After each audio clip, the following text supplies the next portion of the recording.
ദൈവനാമത്തിന് മഹത്വം ഉണ്ടാകട്ടെ. ഇന്ന് ലൈഫിന്റെ 115-ാമത്തെ സെഷനാണ്.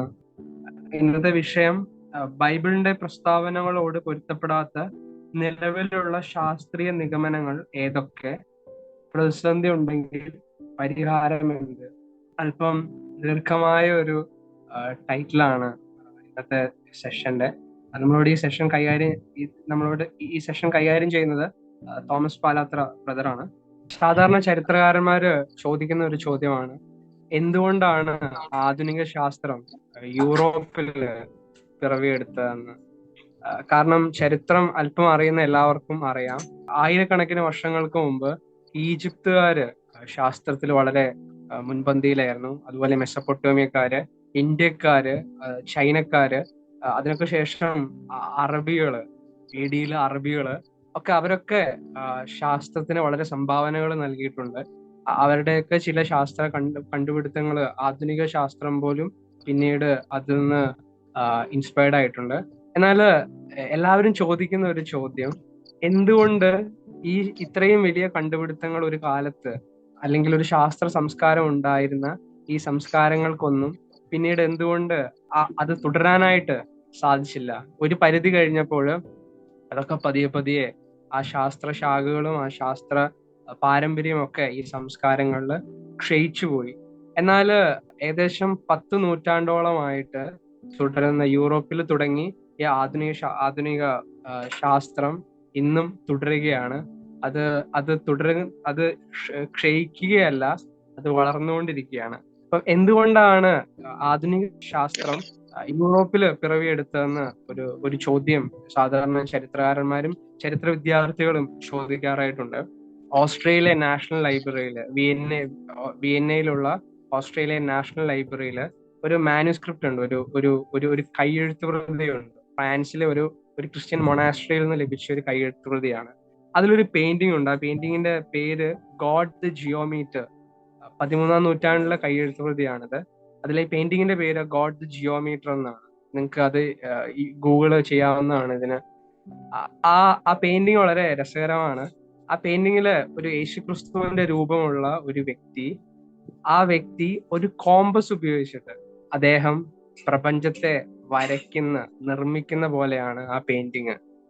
13-ാം നൂറ്റാണ്ടിലാണ് ഈ പെയിന്റിങ് ചെയ്തത്. അതിനുശേഷം രണ്ട് നൂറ്റാണ്ടുകൾക്ക് ശേഷമാണ് ആധുനിക ശാസ്ത്രം ജനിക്കുന്നത്. ഈ പെയിന്റിങ്ങിന്റെ പ്രത്യേകത എന്താന്ന് വെച്ചാല്, പ്രപഞ്ചത്തിനപ്പുറം ഒരു ദൈവം ഉണ്ടെന്നും അതാണ് അതിലെ ആ ദൈവത്തിന്റെ ചിത്രം കാണിക്കുന്നത്. അതുപോലെ ആ കോമ്പസ് കാണിക്കുന്നത് ചില നിയമങ്ങളെയാണ്, ചില പ്രിൻസിപ്പിൾസിനെയാണ്, ചില കോൺസ്റ്റൻസിനെയാണ്. ചില പ്രിൻസിപ്പിൾസ് ഉപയോഗിച്ച്, ചില നിയമങ്ങൾ ഉപയോഗിച്ചിട്ടാണ് ഈ പ്രപഞ്ചത്തെ ദൈവം സൃഷ്ടിച്ചത് എന്നതാണ് സത്യത്തില് ആധുനിക ശാസ്ത്രത്തിന്റെ തുടക്കം. അതുകൊണ്ട് ആ നിയമങ്ങളെ, ബാക്കി എല്ലാ സംസ്കാരങ്ങളിലും പ്രകൃതിയെ അല്ലെങ്കിൽ പ്രപഞ്ചത്തെ തന്നെ ആരാധിച്ചപ്പോൾ അത് തന്നെ അൾട്ടിമേറ്റ് ട്രൂത്ത് ആയിരുന്നപ്പോൾ, ക്രിസ്ത്യൻ ചിന്തകൾക്ക് അല്ലെങ്കിൽ ക്രിസ്തീയ ദൈവവീക്ഷണത്തിന് അതിനപ്പുറം പോകുവാനും, ഒരു ദൈവമുണ്ടെന്നും ദൈവം ചില നിയമങ്ങൾ ഉപയോഗിച്ചിട്ടാണ് ഈ പ്രപഞ്ചത്തെ സൃഷ്ടിച്ചതെന്നുമുള്ള ആ ഒരു അടിസ്ഥാനമാണ് സത്യത്തില്. ആ നിയമങ്ങള് പ്രപഞ്ചത്തെ കണ്ടെത്തുവാനായിട്ടല്ല, പ്രപഞ്ചത്തെ സൃഷ്ടിച്ച നിയമങ്ങളെ കണ്ടെത്തുവാനായിട്ട് പിന്നീട് വന്ന ശാസ്ത്രജ്ഞന്മാരെ ഇൻസ്പയർ ചെയ്യുകയും അവരങ്ങനെ കണ്ടെത്തുകയും ചെയ്തത്. എന്നാല് 18-19 നൂറ്റാണ്ടുകളില് ബൈബിളിനെ പല ശാസ്ത്ര നിഗമനങ്ങളും തെളിവുകളുടെ അഭാവത്തില്, അത് ബൈബിളിന്റെ പല ചിന്തകളെയും ബൈബിളിന്റെ ചില സത്യങ്ങളെയും അത് നിഷേധിക്കുന്ന രീതിയിൽ അവതരിപ്പിക്കപ്പെട്ടു. അത് ഒരുപാട് മനുഷ്യരെ ദൈവനിഷേധികളാക്കി. യൂറോപ്പിനെ തന്നെ ഇന്നൊരു ആന്റി പോസ്റ്റ് ക്രിസ്ത്യൻ, അതിനുശേഷം ആന്റി ക്രിസ്ത്യനിലേക്ക്, സംസ്കാരത്തിലേക്ക് എത്തിക്കുവാനായിട്ട് ആ 19-20 നൂറ്റാണ്ടുകളിലെ ശാസ്ത്രത്തിന്റെ തെളിവുകളിലുള്ള അഭാവം മൂലമുള്ള തെറ്റിദ്ധാരണകള് തീർച്ചയായിട്ടും സ്വാധീനിച്ചിട്ടുണ്ട്. എന്നാൽ ശാസ്ത്രം വളരുന്നതോടൊപ്പം നമ്മളെ ഏറ്റവും അധികം സന്തോഷിപ്പിക്കുന്ന ഒരു കാര്യം, പണ്ട് തെറ്റിദ്ധാരണകളായിട്ട് കരുതിയിരുന്ന എത്രയോ കാര്യങ്ങള് അത് ബൈബിളിന്റെ സത്യങ്ങളോട് ബൈബിളിന്റെ സത്യങ്ങളെ ഓട് പൊരുത്തപ്പെടുന്ന രീതിയിലാണ് ശാസ്ത്രം എന്നുള്ള എത്രയോ കണ്ടുപിടുത്തങ്ങൾ പിന്നീടുണ്ടായി. എന്നാലും പല സത്യങ്ങളും പല ശാസ്ത്ര നിഗമനങ്ങളും ഇന്നും ചില ബൈബിൾ പ്രസ്താവനകളോട് പൊരുത്തപ്പെടാതിരിക്കുന്നു എന്ന് നമുക്കറിയാം. അത് ഭാവിയിൽ തെളിവുകൾ കൂടുതൽ വരുമ്പോൾ തീർച്ചയായിട്ടും അതും പൊരുത്തപ്പെടും.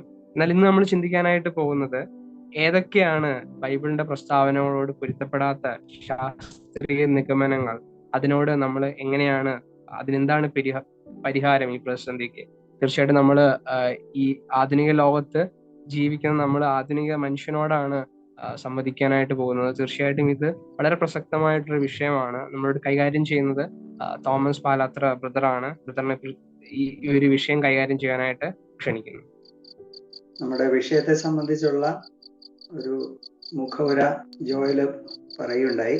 നമ്മൾ ജീവിക്കുന്ന ഈ കാലഘട്ടം ശാസ്ത്രം വളരെയധികം പുരോഗമിച്ചിരിക്കുന്ന ഒരു കാലഘട്ടമാണ്. ശാസ്ത്രത്തിന്റെ കണ്ടുപിടുത്തങ്ങളും സംഭാവനകളും നമ്മുടെ ജീവിതത്തിന്റെ എല്ലാ മേഖലകളിലും നമ്മൾ പ്രയോജനപ്പെടുത്തുന്നുണ്ട്. ശാസ്ത്രം നമ്മുടെ ജീവിതത്തെ വളരെ ആയാസരഹിതമാക്കിയിട്ടുണ്ട് എന്നുള്ളതും ഒരു സത്യമാണ്. നമ്മളിപ്പോൾ ഇങ്ങനെ ഈ സൂം പ്ലാറ്റ്ഫോമിൽ പല സ്ഥലങ്ങളിൽ ഇരുന്ന ഈ ക്ലാസ്സിൽ പങ്കെടുക്കുന്നു എന്നുള്ളത് തന്നെ ആശയവിനിമയ രംഗത്ത് ശാസ്ത്രം സൃഷ്ടിച്ച വിപ്ലവകരമായിട്ടുള്ള മുന്നേറ്റത്തിന്റെ ഒരു നല്ല ദൃഷ്ടാന്തമാണല്ലോ. ഇപ്പൊ ശാസ്ത്രം വളരെയധികം പുരോഗമിച്ചിരിക്കുന്നു. നമ്മൾ ജീവിക്കുന്ന ഒരു ശാസ്ത്ര യുഗത്തിലാണ്. അതിനെ സംബന്ധിച്ച് നമുക്കും അഭിമാനിക്കാം. പൊതുവെ ആളുകൾ അതിനെ സംബന്ധിച്ച് വളരെ ഊറ്റം കൊള്ളാറുണ്ട്. എന്നാൽ ആളുകളുടെ ഇടയിൽ പൊതുവിൽ, പ്രത്യേകിച്ച് വിദ്യാസമ്പന്നരായിട്ടുള്ള ആളുകളുടെ ഇടയിൽ നിലവിലുള്ള ഒരു ചിന്തയുണ്ട്. അത് എന്താണെന്ന് ചോദിച്ചാൽ, ശാസ്ത്രം വളരെ പുരോഗമിച്ചിരിക്കുന്നു, അതുകൊണ്ട് ഈ കാലഘട്ടത്തിൽ ദൈവവിശ്വാസത്തിന് പ്രസക്തിയില്ല. ദൈവവിശ്വാസത്തിനും ദൈവവചനമായിരിക്കുന്ന ബൈബിളിനുമൊന്നും ഈ കാലഘട്ടത്തിൽ പ്രസക്തിയില്ല. കാരണം എല്ലാ കാര്യങ്ങളെയും വിശദീകരിക്കുവാനായിട്ട് ശാസ്ത്രത്തിന് കഴിയും, അല്ലെങ്കിൽ എല്ലാ കാര്യങ്ങൾക്കും പരിഹാരം കണ്ടെത്തുവാനായിട്ട് ശാസ്ത്രത്തിന് കഴിയും എന്നുള്ള ഒരു ചിന്തയാണ്. അപ്പൊ അങ്ങനെ പറയുന്ന ആളുകൾ ധാരാളമുണ്ട്. അവര് പറയും ബൈബിൾ അനേക നൂറ്റാണ്ടുകൾക്ക് മുമ്പ് എഴുതപ്പെട്ട ഒരു പഴഞ്ചൻ പുസ്തകമാണ്. ആധുനിക ശാസ്ത്രത്തിന്റെ കണ്ടെത്തലുകളുമായി അത് പൊരുത്തപ്പെടുന്നില്ല. അതിൽ ശാസ്ത്രീയമായിട്ടുള്ള പൊരുത്തക്കേടുകളുണ്ട്, അബദ്ധങ്ങളുണ്ട് എന്നൊക്കെ അവർ പറയും. അത് മാത്രമല്ല, ബൈബിൾ വിശ്വസിക്കുന്ന ആളുകളെ സംബന്ധിച്ചും അവര് ഇതൊരു മതഗ്രന്ഥമായതുകൊണ്ട് അങ്ങ് അന്ധമായിട്ട് വിശ്വസിക്കുകയാണ് എന്നൊക്കെയുള്ള ആരോപണങ്ങളും അക്കൂട്ടർ ഉന്നയിക്കാറുണ്ട്. ഇങ്ങനെയുള്ള ഒരു ചിന്താഗതി അത് യാദൃശ്ചികമായിട്ട് വന്ന ഒരു ചിന്താഗതിയല്ല, മറിച്ച് അതിനെക്കുറിച്ച് പഠിക്കുമ്പോൾ മനസ്സിലാകുന്നത് അത് സംഘടിതമായിട്ടുള്ള ഒരു പ്രചാരണത്തിന്റെ ഫലമായിട്ട് വന്നതാണ് എന്നതാണ്. സംഘടിതമായ ഒരു പ്രചാരണം, അല്ലെങ്കിൽ അതിന്റെ പിന്നിൽ ഒരു പ്രോപ്പഗാൻഡയുണ്ട്. ബൈബിളിനെതിരെ വിരോധികൾ എല്ലാ കാലത്തിലും ആക്രമണങ്ങൾ അഴിച്ചു വിട്ടിട്ടുണ്ട്. പല കോർണറുകളിൽ നിന്നുള്ള ആക്രമണങ്ങൾ ബൈബിളിനെതിരായിട്ട് ഉണ്ടായിട്ടുണ്ട്. എന്നാൽ കഴിഞ്ഞ ഒരു 1.5 നൂറ്റാണ്ട് കാലമായി ഏറ്റവും അധികം ബൈബിൾ ആക്രമിക്കപ്പെട്ടിട്ടുള്ളത് സയൻസിന്റെ അല്ലെങ്കിൽ ശാസ്ത്രത്തിന്റെ പേരിലാണ്. ഉദാഹരണത്തിന്, അമേരിക്കൻ ഹ്യൂമനിസ്റ്റ് അസോസിയേഷന്റെ ഒരു ആർട്ടിക്കിൾ, ഞാനതങ്ങനെ അതിന്റെ മുഴുവൻ വായിച്ചെങ്കിലും അതിന്റെ പ്രസക്തമായിട്ടുള്ള ഭാഗങ്ങൾ വായിക്കുവാനായിട്ട് ഇടയായി. അമേരിക്കൻ ഹ്യൂമനിസ്റ്റ് അസോസിയേഷൻ, ഹ്യൂമനിസ്റ്റുകൾ എന്ന് പറയുന്നത് നിരീശ്വരവാദികളാണ്. അപ്പൊ അവരുടെ ഒരു അസോസിയേഷൻ ഉണ്ട്. അവരുടെ ഹ്യൂമനിസ്റ്റ് അസോസിയേഷന്റെ ഒരു ലോഗോ തന്നെ, അവരുടെ സ്ലോഗനായിട്ട് തന്നെ അവർ എഴുതിയിരിക്കുന്നത് ഗുഡ് വിതൗട്ട് എ ഗോഡ് എന്നാണ്. അപ്പൊ അതിന്റെ ഒരു ആർട്ടിക്കിളിന്റെ പേര് എന്താണെന്ന് ചോദിച്ചാൽ, some reasons why humanist reject the Bible. ഹ്യൂമനിസ്റ്റുകൾ അല്ലെങ്കിൽ ഈ നിരീശ്വരവാദികൾ എന്തുകൊണ്ടാണ് ബൈബിൾ തള്ളിക്കളയുന്നത്, ബൈബിൾ അംഗീകരിക്കാതിരിക്കുന്നത്, അതിനുള്ള ചില കാരണങ്ങളെന്നാണ്. എന്നിട്ട് അതിൻ്റെ അകത്ത് അവർ പറയുകയാണ്, അതിന്റെ മുഖവരിയിൽ തന്നെ പറഞ്ഞിരിക്കുന്ന 1-2 പ്രസ്താവനകൾ ഞാനത് വായിക്കാം. എങ്ങനെയാണ് അത് പറഞ്ഞിരിക്കുന്നത്? Humanist reject the claim that the Bible is the word of God. They are convinced that the book was written by humans in an ignorant, superstitious and cruel age. They believe that because the writers of the Bible live in an lived in an unenlightened era, the book contains many errors and harmful teachings. അപ്പൊ അവര് പറയുന്നത് Bible ദൈവത്തിന്റെ വചനമാണ് എന്നുള്ള ആ അവകാശവാദം ഞങ്ങൾ തള്ളിക്കളയുന്നു. കാരണം ഞങ്ങൾക്കൊരു കാര്യത്തിൽ ബോധ്യമുണ്ട്, അറിവില്ലാത്തതും അന്ധവിശ്വാസങ്ങൾ നിലനിന്നതുമായിരുന്ന ഒരു കാലഘട്ടത്തിൽ, ബുദ്ധിക്ക് വെളിച്ചമില്ലാത്ത അല്ലെങ്കിൽ വിവരമില്ലാത്ത ഒരു കാലഘട്ടത്തിൽ മനുഷ്യൻ എഴുതിയ ഒരു പുസ്തകമാണ് ഈ ബൈബിൾ. ഇതിൽ ആധുനിക ശാസ്ത്രവുമായിട്ട് നിരക്കാത്ത ധാരാളം തെറ്റുകളുണ്ട്. അതുകൊണ്ട് ഞങ്ങൾ ഈ ബൈബിൾ സ്വീകരിക്കുന്നില്ല, തള്ളിക്കളയുന്നു എന്നാണ് അവര് പറയുന്നത്. അപ്പോൾ ഇങ്ങനെയുള്ള ആശയങ്ങൾ വളരെയധികം ആളുകളെ സ്വാധീനിച്ചിട്ടുണ്ട്, പ്രത്യേകിച്ച് വിദ്യാസമ്പന്നരായിട്ടുള്ള ആളുകളെ. ഞാൻ പറഞ്ഞതുപോലെ ഇതിന്റെ പിന്നിൽ ഒരു പ്രോപ്പഗാൻഡ തന്നെയുണ്ട്. വിദ്യാഭ്യാസ മേഖലയിലൂടെ തന്നെ ഇങ്ങനെയുള്ള ആശയങ്ങൾ പ്രചരിപ്പിക്കപ്പെട്ടിട്ടുണ്ട്. അപ്പൊ അതുകൊണ്ട് ഇങ്ങനെയുള്ള ഒരു ധാരണ, അതൊരു തെറ്റിദ്ധാരണയാണ് ആളുകൾ വെച്ചു പുലർത്തുന്നത് കൊണ്ട്. അതായത് പൊതുവെ ബൈബിളും ശാസ്ത്രവും തമ്മിൽ പൊരുത്തപ്പെടുകയില്ല, ആധുനിക ശാസ്ത്രത്തോട് ഒരു തരത്തിലും നിരക്കാത്തതാണ്, യോജിച്ചു പോകാത്തതാണ് ബൈബിൾ, ഇതൊരു പഴഞ്ചൻ പുസ്തകമാണ് എന്നുള്ള ഒരു ആശയം അനേകരും വെച്ച് പുലർത്തുന്നത് കൊണ്ട് ഈ ആധുനിക ശാസ്ത്രത്തിന്റെ ഉത്ഭവത്തെ സംബന്ധിച്ച് ഒന്ന് രണ്ട് കാര്യങ്ങൾ ഞാൻ ശാസ്ത്രത്തെ സംബന്ധിച്ച് ആമുഖത്തോട് ചേർന്ന് തന്നെ പറയാനായിട്ട് ആഗ്രഹിക്കുകയാണ്. വിഷയത്തിലേക്ക് അതിനുശേഷം വരാം. ആധുനിക ശാസ്ത്രത്തിന്റെ ഉത്ഭവത്തെ സംബന്ധിച്ച് ആദ്യമായിട്ട് ഒന്ന് പറയട്ടെ. ആധുനിക ശാസ്ത്രം അത് ബൈബിളിന്റെ സംഭാവനയാണ് എന്നുള്ള ഒരു യാഥാർത്ഥ്യം അനേക ആളുകൾക്കും അറിയില്ല എന്നുള്ളതാണ്. ബൈബിളിന്റെ സംഭാവനയാണ്, അല്ലെങ്കിൽ അതിനെക്കുറിച്ച് ഇങ്ങനെ പറയാറുണ്ട്, ക്രൈസ്തവരും അക്രൈസ്തവരുമായിട്ടുള്ള ചരിത്രകാരന്മാർ പറഞ്ഞിട്ടുള്ള കാര്യത്തിന്റെ അടിസ്ഥാനത്തിലാണ് അവർ പറഞ്ഞിട്ടുള്ള ഒരു കാര്യം, modern science is A child of Christianity എന്നാണ് അതേക്കുറിച്ച് ഒരു എഴുത്തുകാരൻ പറഞ്ഞിരിക്കുന്നത്. അല്ലെങ്കിൽ മോഡേൺ സയൻസ് ബൈബിളിന്റെ ഒരു സംഭാവനയാണ്. അതെങ്ങനെയാണ് ആളുകൾ അതിനെക്കുറിച്ച് ബൈബിളും ശാസ്ത്രവും തമ്മിൽ പൊരുത്തപ്പെടുകയില്ല എന്ന് പറയുകയും ബൈബിളിനെതിരെ ശാസ്ത്രത്തെ ആയുധമായിട്ട് എടുക്കുകയും ചെയ്യുന്ന ഒരു കാലഘട്ടത്തിൽ അങ്ങനെ പറയുന്നത് എത്രത്തോളം വാസ്തവമാണ്? അതങ്ങനെയാണ്. ചരിത്രം സത്യസന്ധമായിട്ട് പഠിക്കുമ്പോൾ മനസ്സിലാകുന്നത് അങ്ങനെയാണ്. യോയല് പറയുണ്ടായി, എന്തുകൊണ്ടാണ് പുരാതന ഗ്രീസിലോ ചൈനയിലോ അല്ലെങ്കിൽ ബാബിലോണിയയിലോ ഒന്നും ആധുനിക ശാസ്ത്രം ഡെവലപ്പ് ചെയ്തില്ലല്ലോ, എന്തുകൊണ്ടാണ് യൂറോപ്പിൽ മധ്യകാലഘട്ടത്തിൽ ശാസ്ത്ര പഠനം ഇങ്ങനെ ആധുനിക ശാസ്ത്രം തുടങ്ങിയത്? അതിന് പിന്നിൽ കാരണമുണ്ട്, അത് ബൈബിളാണ്. അതിന്റെ ചില കാരണങ്ങൾ ഞാൻ പറയാം. ശാസ്ത്ര ഗവേഷണത്തിന് ശരിയായിട്ടുള്ള മുൻധാരണകൾ അല്ലെങ്കിൽ പ്രീ സപ്പോസിഷൻസ് ആവശ്യമാണ്. ബൈബിൾ നൽകുന്നതായിട്ടുള്ള ഒരു വേൾഡ് വ്യൂ, ബൈബിൾ ശാസ്ത്ര ഗവേഷണത്തിന് അനുയോജ്യമായിട്ടുള്ള ഒരു പ്രീ സപ്പോസിഷൻ നമുക്ക് നൽകുന്നുണ്ട്. സർവശക്തനും സർവജ്ഞാനിയുമായ ദൈവമാണ് ഈ പ്രപഞ്ചം സൃഷ്ടിച്ചത്. ദൈവം സ്ഥാപിച്ച സ്ഥിരമായിട്ടുള്ള നിയമങ്ങൾക്കനുസരിച്ചാണ് പ്രപഞ്ചം ചലിക്കുന്നത്. എല്ലാത്തിനും ഒരു ക്രമവും കൃത്യതയും ഉണ്ട് എന്നുള്ള കാര്യം ബൈബിൾ പഠിപ്പിക്കുന്നു. അങ്ങനെയാണ് എങ്കിൽ ഈ പ്രപഞ്ചത്തെ ഗവേഷണത്തിന് വിധേയമാക്കാം. അല്ലെങ്കിൽ ഇങ്ങനെയുള്ള ഒരു പ്രീ സപ്പോസിഷന്റെ അടിസ്ഥാനത്തിൽ മാത്രമേ ശാസ്ത്ര ഗവേഷണം സാധ്യമാകുകയുള്ളൂ. കാരണം ഇത് ഒന്നുമില്ല, തനിയെ ഉണ്ടായതാണ്, ഇവിടെ അട്ടർ കൺഫ്യൂഷൻ ആണ്, അല്ലെ, പൊട്ടിത്തെറിയിൽ നിന്നതെല്ലാം ഉണ്ടായതാണ്, ഇവിടെ നിയമങ്ങളൊന്നുമില്ല, ഏത് സമയത്തും എന്തു സംഭവിക്കാം എന്നുള്ളതാണ് ഒരു പ്രീ സപ്പോസിഷൻ എങ്കിൽ അവിടെ ശാസ്ത്ര ഗവേഷണത്തിന് സ്ഥാനമില്ല, അല്ലെ. അപ്പം ബൈബിൾ നൽകുന്ന ഒരു പ്രീ സപ്പോസിഷൻ ശരിയായിട്ടുള്ള ഒരു പ്രീ സപ്പോസിഷൻ ആണ്. രണ്ടാമതൊരു കാരണം എന്താണെന്ന് ചോദിച്ചാല്, ശാസ്ത്ര ഗവേഷണത്തിനായിട്ടുള്ള ഒരു മാൻഡേറ്റ് അല്ലെങ്കിൽ അതിനുള്ള ഒരു ആജ്ഞയും അധികാരവും ബൈബിൾ നൽകുന്നുണ്ട്. ഉൽപ്പത്തി പുസ്തകം 1-ാം അധ്യായത്തിന്റെ 28-ാം വാക്യത്തിൽ ദൈവം മനുഷ്യനെ സൃഷ്ടിച്ചതിന് ശേഷം ദൈവം അവരോട് കൽപ്പിക്കുന്ന ഒരു കൽപ്പനയുണ്ട്. അത് ദൈവം അവരെ അനുഗ്രഹിച്ചു, നിങ്ങൾ സന്താനപുഷ്ടിയുള്ളവരായി പെരുകി ഭൂമിയിൽ നിറഞ്ഞ് അതിനെ അടക്കി സമുദ്രത്തിലെ മത്സ്യത്തിന്മേലും ആകാശത്തിലെ പറവജാതിന്മേലും സകല ഭൂചര ജന്തുവിന്മേലും വാഴുവിൻ എന്നവരോട് കൽപ്പിച്ചു. വാഴുവിൻ, അത് ദൈവം നൽകിയിരിക്കുന്ന ഒരു മാൻഡേറ്റ് ആണ്. ഈ ഭൂമിയെ, ഈ പ്രപഞ്ചത്തെ നിങ്ങൾ അടക്കി വാഴുവാനായിട്ട്. അപ്പൊ അത് ശാസ്ത്ര ഗവേഷണത്തിന് വേണ്ടിയിട്ടുള്ള ഒരു ആജ്ഞയാണ്, അതിനുള്ള ഒരു പ്രചോദനമായിട്ട് അവർക്ക് ലഭിച്ചു എന്നുള്ളതാണ്.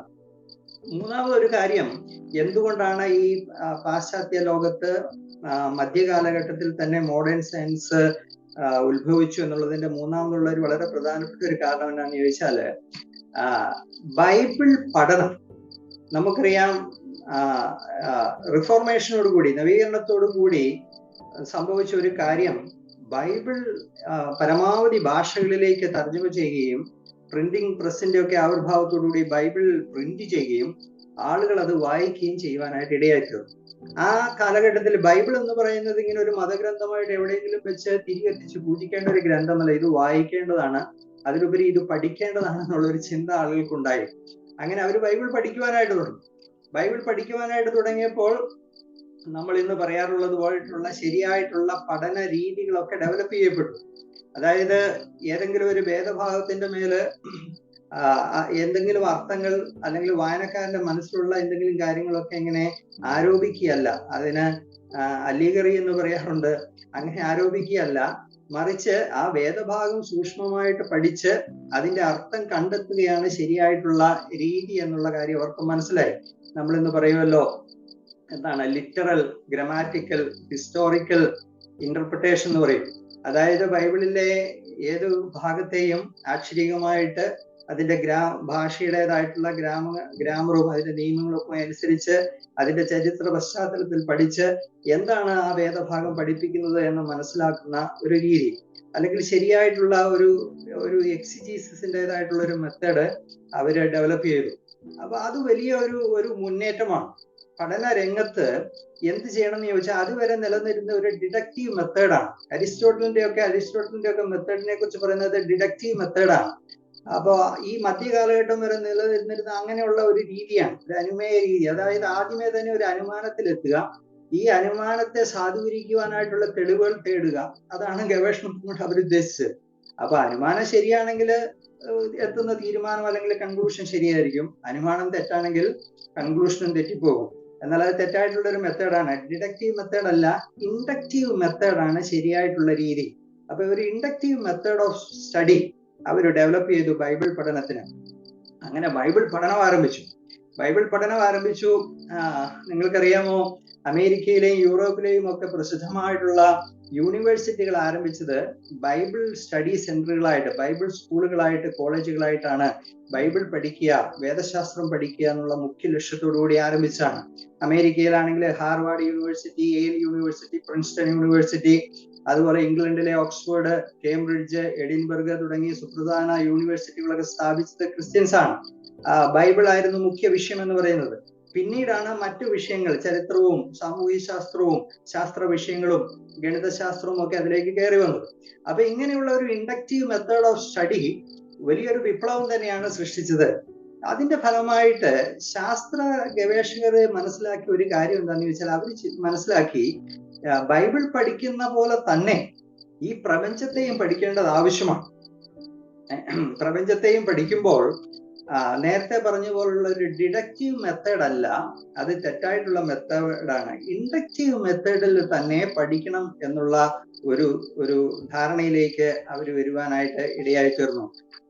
ഈ ഇൻഡക്റ്റീവ് മെത്തേഡ് എന്നതാണ് സയന്റിഫിക് മെത്തേഡ്, ശരിയായിട്ടുള്ള മെത്തേഡ് എന്ന് അറിയപ്പെടുന്നത്. നിങ്ങൾക്കറിയാമായിരിക്കുമല്ലോ, ഈ സയന്റിഫിക് മെത്തേഡ് ഡെവലപ്പ് ചെയ്ത ശാസ്ത്രജ്ഞൻ, അദ്ദേഹം ഫ്രാൻസിസ് ബേക്കൺ എന്ന് പറയുന്ന ശാസ്ത്രജ്ഞനാണ്. ഇംഗ്ലണ്ടുകാരനായിരുന്നു. അദ്ദേഹം ഇംഗ്ലണ്ടിലെ റോയൽ ഇതിലുള്ള വളരെ അറിയപ്പെടുന്ന ഒരു വ്യക്തിയായിരുന്നു. അദ്ദേഹം ഒരു ശാസ്ത്രജ്ഞനാണ്, എഴുത്തുകാരനാണ്, പല നിലകളിൽ ശോഭിച്ച ഒരു വ്യക്തിയാണ് ഫ്രാൻസിസ് ബേക്കൺ. അപ്പൊ ഫ്രാൻസിസ് ബേക്കൺ ഈ ഇൻഡക്റ്റീവ് മെത്തേഡ് ഓഫ് സ്റ്റഡി സയൻസിലേക്കും അദ്ദേഹം കൊണ്ടുവന്നു. അതിന്റെ ഫലമായിട്ട് അദ്ദേഹം ഈ സയന്റിഫിക് മെത്തേഡ് അദ്ദേഹം ഡെവലപ്പ് ചെയ്തു. അദ്ദേഹം എന്ത് ചെയ്തു എന്ന് ചോദിച്ചാല്, അദ്ദേഹത്തിന്റെ ഈ സയന്റിഫിക് മെത്തേഡ് അനുസരിച്ച് എന്ത് ചെയ്യണം, നിരീക്ഷണത്തിലൂടെ, പരീക്ഷണത്തിലൂടെ പ്രപഞ്ചത്തെ നിരീക്ഷിക്കുക, നിരീക്ഷണത്തിലൂടെയും പരീക്ഷണത്തിലൂടെയും വിവരങ്ങൾ ശേഖരിക്കുക, തെളിവുകൾ ശേഖരിക്കുക, അങ്ങനെ ലഭിക്കുന്ന വിവരങ്ങളെ അല്ലെങ്കിൽ ഡാറ്റയെ അനലൈസ് ചെയ്യുക, അനലൈസ് ചെയ്തതിന്റെ അടിസ്ഥാനത്തിൽ കൺക്ലൂഷനുകളിലേക്ക് എത്തിച്ചേരുക എന്നുള്ളൊരു മെത്തേഡ്, അതാണ് ഇന്നും യഥാർത്ഥത്തിൽ സയന്റിഫിക് മെത്തേഡ് എന്നറിയപ്പെടുന്നത്. അത് ശാസ്ത്ര പഠന രംഗത്ത് സൃഷ്ടിച്ചത് വലിയ വിപ്ലവകരമായിട്ടുള്ള മാറ്റങ്ങളാണ്. അപ്പൊ ആധുനിക ശാസ്ത്രം ജനിച്ചതും വളർന്നതും ബൈബിളിന്റെ ഒരു ബേസിലാണ്, ഒരു ബിബ്ലിക്കൽ വേൾഡ് വ്യൂവിലാണ് എന്നുള്ളത് ഒരു അംഗീകരിക്കേണ്ടതായിട്ടുള്ള, അധികം ആർക്കും അറിയത്തില്ലെങ്കിലും തള്ളിക്കളയാൻ പറ്റാത്തതായിട്ടുള്ള ഒരു വസ്തുതയായിട്ട് ഇരിക്കുകയാണ്. അപ്പൊ ഞാനിത് ആമുഖമായിട്ട് പറഞ്ഞത് എന്തിനാണ് എന്ന് ചോദിച്ചാൽ, ബൈബിളും ശാസ്ത്രവും തമ്മിൽ പൊരുത്തപ്പെടുകയില്ലെന്നും ബൈബിൾ ശാസ്ത്രത്തിനെതിരാണെന്നൊക്കെയുള്ള തെറ്റായിട്ടുള്ള ധാരണകൾ വെച്ച് പുലർത്തുന്ന ആളുകൾ ഈ ഒരു ഭാഗം ചിന്തിക്കാറില്ല. ആധുനിക ശാസ്ത്രത്തിന് അടിസ്ഥാനമിട്ട ശാസ്ത്രജ്ഞന്മാരൊക്കെയും അവരൊക്കെയും ശരിക്കും ദൈവവിശ്വാസികളാണ്, ബൈബിൾ വിശ്വസിച്ച ആളുകളാണ്. അവരെ സംബന്ധിച്ച് ശാസ്ത്ര ഗവേഷണം എന്ന് പറയുന്നത് സൃഷ്ടാവായ ദൈവത്തിന്റെ മഹത്വം ദർശിക്കുന്നതിനുള്ള വലിയൊരു ഉപാധിയായിട്ട് അവർ കണ്ട ആളുകളായിരുന്നു എന്നുള്ളതാണ് യാഥാർത്ഥ്യം. രണ്ടാമതായിട്ടുള്ള ഒരു കാര്യം, നമ്മൾ മനസ്സിലാക്കിയിരിക്കേണ്ടതായിട്ടുള്ള ഒരു കാര്യം, ശാസ്ത്രം എന്ന പേരിൽ ഇന്ന് പ്രചരിച്ചിരിക്കുന്ന എല്ലാ കാര്യങ്ങളും ഒന്നും ശാസ്ത്രമല്ല എന്നുള്ള ഒരു തിരിച്ചറിവ് നമുക്ക് ആവശ്യമാണ്. അതായത് ഏത് മേഖലയിലും വ്യാജന്മാരുണ്ട് എന്ന് നമുക്കറിയാം, അല്ലെ? വിശ്വാസമുണ്ട്, അന്ധവിശ്വാസങ്ങളുണ്ട്. ശരിയായിട്ടുള്ള ഉപദേശമുണ്ട്, ദുരുപദേശങ്ങളുണ്ട്. ശരിയായിട്ടുള്ള പ്രവചനമുണ്ട്, കള്ളപ്രവചനമുണ്ട്. ഏതൊരു പ്രോഡക്റ്റ് ആണെങ്കിലും അതിന് ഒറിജിനലും ഉണ്ട്, അതിന് ഡ്യൂപ്ലിക്കേറ്റും ഉണ്ട്.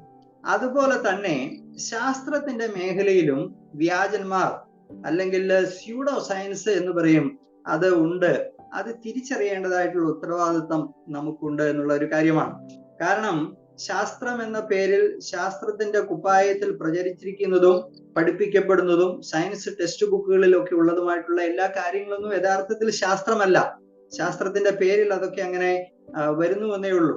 നമ്മൾ തിരിച്ചറിയേണ്ട കാര്യങ്ങൾ എന്നാന്ന് ചോദിച്ചാല്, ഇങ്ങനെ പറയാറുണ്ട്, മിത്സും മിറക്കിൾസും നമ്മൾ തിരിച്ചറിയണം. ഒത്തിരി മിത്തുകളുണ്ട്, മിത്തുകളെ കുറിച്ച് അറിയാലോ, ഐതിഹ്യങ്ങളുണ്ട്, അല്ലെങ്കിൽ കെട്ടുകഥകളായിട്ട് പ്രചരിക്കുന്ന ഒത്തിരി കാര്യങ്ങളുണ്ട്. അതേസമയം തന്നെ മിറക്കിൾസ് ഉണ്ട്, അത്ഭുതങ്ങളുണ്ട്. അത് തമ്മിൽ നമ്മൾ വേർതിരിച്ചിരിക്കണം. അതുപോലെ ഫാക്ട്സ് ഉണ്ട്, ഫിക്ഷൻസ് ഉണ്ട്. ഫാക്ട്സ് എന്ന് പറഞ്ഞാൽ യഥാർത്ഥ വസ്തുതാപരമായിട്ടുള്ള കാര്യങ്ങളുണ്ട്, ഫിക്ഷൻസ് ഉണ്ട്, ഇതുപോലെ കെട്ടുകഥകൾ. അപ്പൊ സയൻസിന്റെ മേഖലയിലുണ്ട് ഒത്തിരി സയൻസ് ഫിക്ഷൻസ് ഉണ്ട്. അപ്പൊ ഇതൊക്കെ ഇങ്ങനെ പ്രചരിച്ച് ഇങ്ങനെ പറയാറുണ്ടല്ലോ, ഒരു നുണ അനേക ആവർത്തി പറഞ്ഞാൽ അല്ലെങ്കിൽ കേട്ടാൽ അത് സത്യമായി എന്ന് പറഞ്ഞാൽ സത്യം എന്നോണം ആളുകൾ അങ്ങ് വിശ്വസിക്കുവാനായിട്ട് ഇടയായി തീരും എന്ന് പറഞ്ഞത് ഈ ഒരു മേഖലയിൽ വളരെ സത്യമാണ്. അനേക പതിറ്റാണ്ടുകളായിട്ട് വെറും നുണ, യാതൊരു ശാസ്ത്രീയ അടിസ്ഥാനവും ഇല്ലാത്തതായിട്ടുള്ള ചില കാര്യങ്ങൾ ശാസ്ത്ര സിദ്ധാന്തങ്ങളായിട്ട് അവതരിപ്പിക്കപ്പെടുകയും അതിന് ശാസ്ത്രം എന്ന നിലയിൽ പ്രചാരം ലഭിക്കുകയും ചെയ്തതിന്റെ ഫലമായിട്ട് ഇതൊക്കെ ആളുകൾ ശാസ്ത്രമാണെന്ന് പറയുന്നു. അതിനെതിരായിട്ടുള്ള എന്തെങ്കിലും പ്രസ്താവന അല്ലെങ്കിൽ കാര്യങ്ങൾ ഉണ്ടെങ്കിൽ, അത് ശാസ്ത്രമല്ല, അതൊക്കെ വെറും കെട്ടുകഥയാണ്, അന്ധവിശ്വാസമാണ് എന്ന് പറഞ്ഞ് തള്ളിപ്പറയുകയും ചെയ്യുന്നതായിട്ടുള്ള ഒരു പ്രവണതയുണ്ട്. അപ്പൊ അതിനെതിരെ ജാഗ്രത പുലർത്തേണ്ടത് ആവശ്യമായിട്ടുള്ള കാര്യമാണ്. ശരി, ഞാൻ വിഷയത്തിലേക്ക് വരികയാണ്. നമ്മളുടെ വിഷയം ബൈബിളിന്റെ പ്രസ്താവനകളോട് പൊരുത്തപ്പെടാത്ത നിലവിലുള്ള ശാസ്ത്രീയ നിഗമനങ്ങൾ ഏതൊക്കെ എന്നതാണ്. അപ്പൊ ഞാൻ അതിനെക്കുറിച്ച് ഇങ്ങനെ ഈ ക്ലാസ് തയ്യാറാകുന്നതിനുള്ള ബന്ധത്തിലും ഒക്കെ ഞാൻ പല പുസ്തകങ്ങളും, എൻ്റെ കയ്യിലുള്ള പുസ്തകങ്ങളും അതുപോലെ തന്നെ പല സൈറ്റുകളും ഒക്കെ ഞാനിങ്ങനെ പരിശോധിക്കുവാനായിട്ട് ഇടയായി തീർന്നു. ബൈബിളിനെ എതിരായിട്ട് ആരോപണങ്ങൾ ഉന്നയിക്കുന്ന ആളുകൾ ബൈബിളും ശാസ്ത്രവും തമ്മിൽ പൊരുത്തപ്പെടുകയില്ല, അല്ലെങ്കിൽ ബൈബിളിൽ ശാസ്ത്രീയ തെറ്റുകളുണ്ട് എന്നൊക്കെ പറഞ്ഞുകൊണ്ട് ലിസ്റ്റ് ചെയ്തിരിക്കുന്ന പല പല കാര്യങ്ങളുണ്ട്. ഡസൻ കണക്കിന് കാര്യങ്ങൾ അവരെങ്ങനെ ലിസ്റ്റ് ചെയ്തിട്ടുണ്ട്. പക്ഷെ ഞാൻ അതൊക്കെ എങ്ങനെ പരിശോധിച്ചപ്പോൾ എനിക്ക് മനസ്സിലാക്കി, അതിൽ എനിക്ക് തോന്നിയ ഒരു കാര്യം, അതിൽ പല കാര്യങ്ങളും നമ്മൾ അഡ്രസ് ചെയ്യേണ്ട ആവശ്യം പോലും ഇല്ല. കാരണം എന്നാന്ന് ചോദിച്ചാല് അത്രമാത്രം ബാലിശമായിട്ടുള്ള, അത്രമാത്രം നിസാരം എന്ന് പറഞ്ഞാൽ അത്രമാത്രം അർത്ഥശൂന്യമായിട്ടുള്ള കാര്യങ്ങൾ എങ്ങനെ ഇവർക്ക് പറയുവാനായിട്ട് സാധിക്കും എന്ന് പോലും എനിക്ക് തോന്നി. ഉദാഹരണം പറഞ്ഞാൽ, ഞാൻ ആദ്യമേ പറഞ്ഞ ഒരു അമേരിക്കൻ ഹ്യൂമനിസ്റ്റ് അസോസിയേഷന്റെ കാര്യം പറഞ്ഞല്ലോ, അവര് പോലും പറഞ്ഞിരിക്കുന്ന കാര്യങ്ങൾ, ബൈബിളിലുള്ള സയന്റിഫിക് എറേഴ്സ് അല്ലെങ്കിൽ തെറ്റുകൾ എന്ന് പറഞ്ഞുകൊണ്ട് പറയുന്ന കാര്യങ്ങൾ പരിഗണിക്കാൻ പോലും പരിഗണന അർഹതയില്ലാത്ത രീതിയിൽ നിസ്സാരമായിട്ടുള്ള പല കാര്യങ്ങളും പറഞ്ഞിരിക്കുന്നതായിട്ട് തോന്നി. അപ്പോ അത് എല്ലാം ഒന്നും പറയുവാനായിട്ട് നമുക്ക് സമയവുമില്ല, ഞാൻ ആഗ്രഹിക്കുന്നുമില്ല. എങ്കിലും പ്രസക്തമെന്ന് തോന്നിയതായിട്ടുള്ള ചില കാര്യങ്ങൾ, 10-12 കാര്യങ്ങൾ മാത്രം വേഗത്തിൽ പറയുവാനായിട്ട് ആഗ്രഹിക്കുകയാണ്. എന്താണ് ഇപ്പോൾ നിലവിലുള്ള അല്ലെങ്കിൽ ശാസ്ത്രം എന്ന പേരിൽ പ്രചരിച്ചിരിക്കുന്ന, ശാസ്ത്രം എന്ന പേരിൽ ആളുകൾ അംഗീകരിക്കുന്ന കാര്യങ്ങൾ, നിഗമനങ്ങൾ ബൈബിളുമായിട്ട് പൊരുത്തപ്പെടാത്തത് ഏതൊക്കെയാണ്? നമ്മൾ അതിനെക്കുറിച്ച് പറയുമ്പോൾ ഞാൻ വിചാരിക്കുന്നു, ഉൽപ്പത്തി പുസ്തകം 1-ാം അധ്യായത്തിന്റെ 1-ാം വാക്യത്തിൽ മുതൽ തന്നെ അത് തുടങ്ങിയാണ്. അതിനെക്കുറിച്ചൊന്നും പരാമർശിക്കാതെ മുന്നോട്ട് പോകാനായിട്ട് സാധിക്കുകയില്ല. കൂടുതൽ ഇന്നത്തെ കാലത്ത് പ്രസക്തമായിട്ടുള്ള കൂടുതൽ ആളുകൾക്കും പ്രസക്തമായിട്ടുള്ള കാര്യങ്ങളായിരിക്കും. ഉൽപ്പത്തി 1:1 ബൈബിള് പറയുന്നു, ആദിയിൽ ദൈവം ആകാശവും ഭൂമിയും സൃഷ്ടിച്ചു. എന്നാൽ എന്താണ് ശാസ്ത്രം പറയുന്നത്? ശാസ്ത്രം പറയുന്നു, അല്ല, ഈ പ്രപഞ്ചം ഒരു പൊട്ടിത്തെറിയിലൂടെ ഉണ്ടായതാണ്, ഒരു ബിഗ് ബാങ്ങിലൂടെയാണ് ഈ പ്രപഞ്ചം നിർമ്മിക്കപ്പെട്ടത് എന്ന് ശാസ്ത്രം പറയുന്നു. ഞാൻ പറഞ്ഞല്ലോ, ശാസ്ത്രം എന്ന് ഞാൻ ഇങ്ങനെയുള്ള കാര്യങ്ങളൊക്കെ പറയുമ്പം അത് യഥാർത്ഥ ശാസ്ത്രമല്ല, ട്രൂ സയൻസ് ആകണമെന്നില്ല എല്ലാ കാര്യങ്ങളും പറയുന്നത്.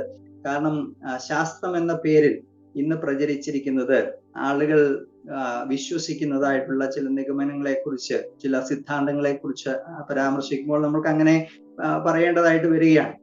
അപ്പോൾ എന്താണ്? ദൈവം ആണ് സകലതും സൃഷ്ടിച്ച. ആദിയിൽ ദൈവം ആകാശവും ഭൂമിയും സൃഷ്ടിച്ചു. ഒന്നുമില്ലായ്മയിൽ നിന്ന് ദൈവം തന്റെ വചനത്താൽ, ദൈവത്തിന്റെ ആജ്ഞയാൽ സകലതും ഉളവാക്കി എന്നാണ് ബൈബിൾ പഠിപ്പിക്കുന്നത്. അത് ഉൽപ്പത്തി 1-ാം അധ്യായത്തിലും മാത്രമല്ല, ബൈബിളിൽ ഉടനീളം ദൈവമാണ് സകലത്തെയും സൃഷ്ടിച്ചത് എന്നുള്ളത് വളരെ പ്രധാനപ്പെട്ട അടിസ്ഥാനപരമായിട്ടുള്ള ഒരു സത്യമാണ്, ഒരു ഉപദേശമാണ്. എന്നാൽ ഈ ബിഗ് ബാങ് എന്ന് പറയുന്നത്, അവര് പറയുന്നത്, അവരുടെ ഇടയിൽ തന്നെ വ്യക്തമായിട്ടുള്ള ധാരണകളൊന്നുമില്ലെങ്കിലും ഏതാണ്ട് 1400 കോടി വർഷങ്ങൾക്ക് മുമ്പ് ഒരു പൊട്ടിത്തെറിയിലൂടെ ഈ പ്രപഞ്ചം ഉളവായി. എന്താണ് പൊട്ടിത്തെറിച്ചത്? അവർ പറയുന്നത് പ്രപഞ്ച പദാർത്ഥം അതിങ്ങനെ ഒരു ഇൻഫിനിറ്റ് ഡെൻസിറ്റിയിലുള്ള, നമുക്ക് ഭാവനയിൽ ചിന്തിക്കാൻ പോലും പറ്റാത്ത മാത്രം ഡെൻസിറ്റിയിലുള്ള ഒരു ഗോളമായിട്ടിരുന്നു. ആ ഗോളം, അതിനെ സ്റ്റീഫൻ ഹോക്കിൻസ് പോലെയുള്ള ആളുകളൊക്കെ അതിനെ വിളിക്കുന്നത് എ സിംഗുലാരിറ്റി എന്നാണ്. എ സിംഗുലാരിറ്റി, അതാണ് പൊട്ടിത്തെറിച്ചത്. അതിൽ നിന്നാണ് ഈ പ്രപഞ്ചം ഉളവായത് എന്നാണ് ഇതിന്റെ വക്താക്കൾ പറയുന്നതായിട്ടുള്ള കാര്യം.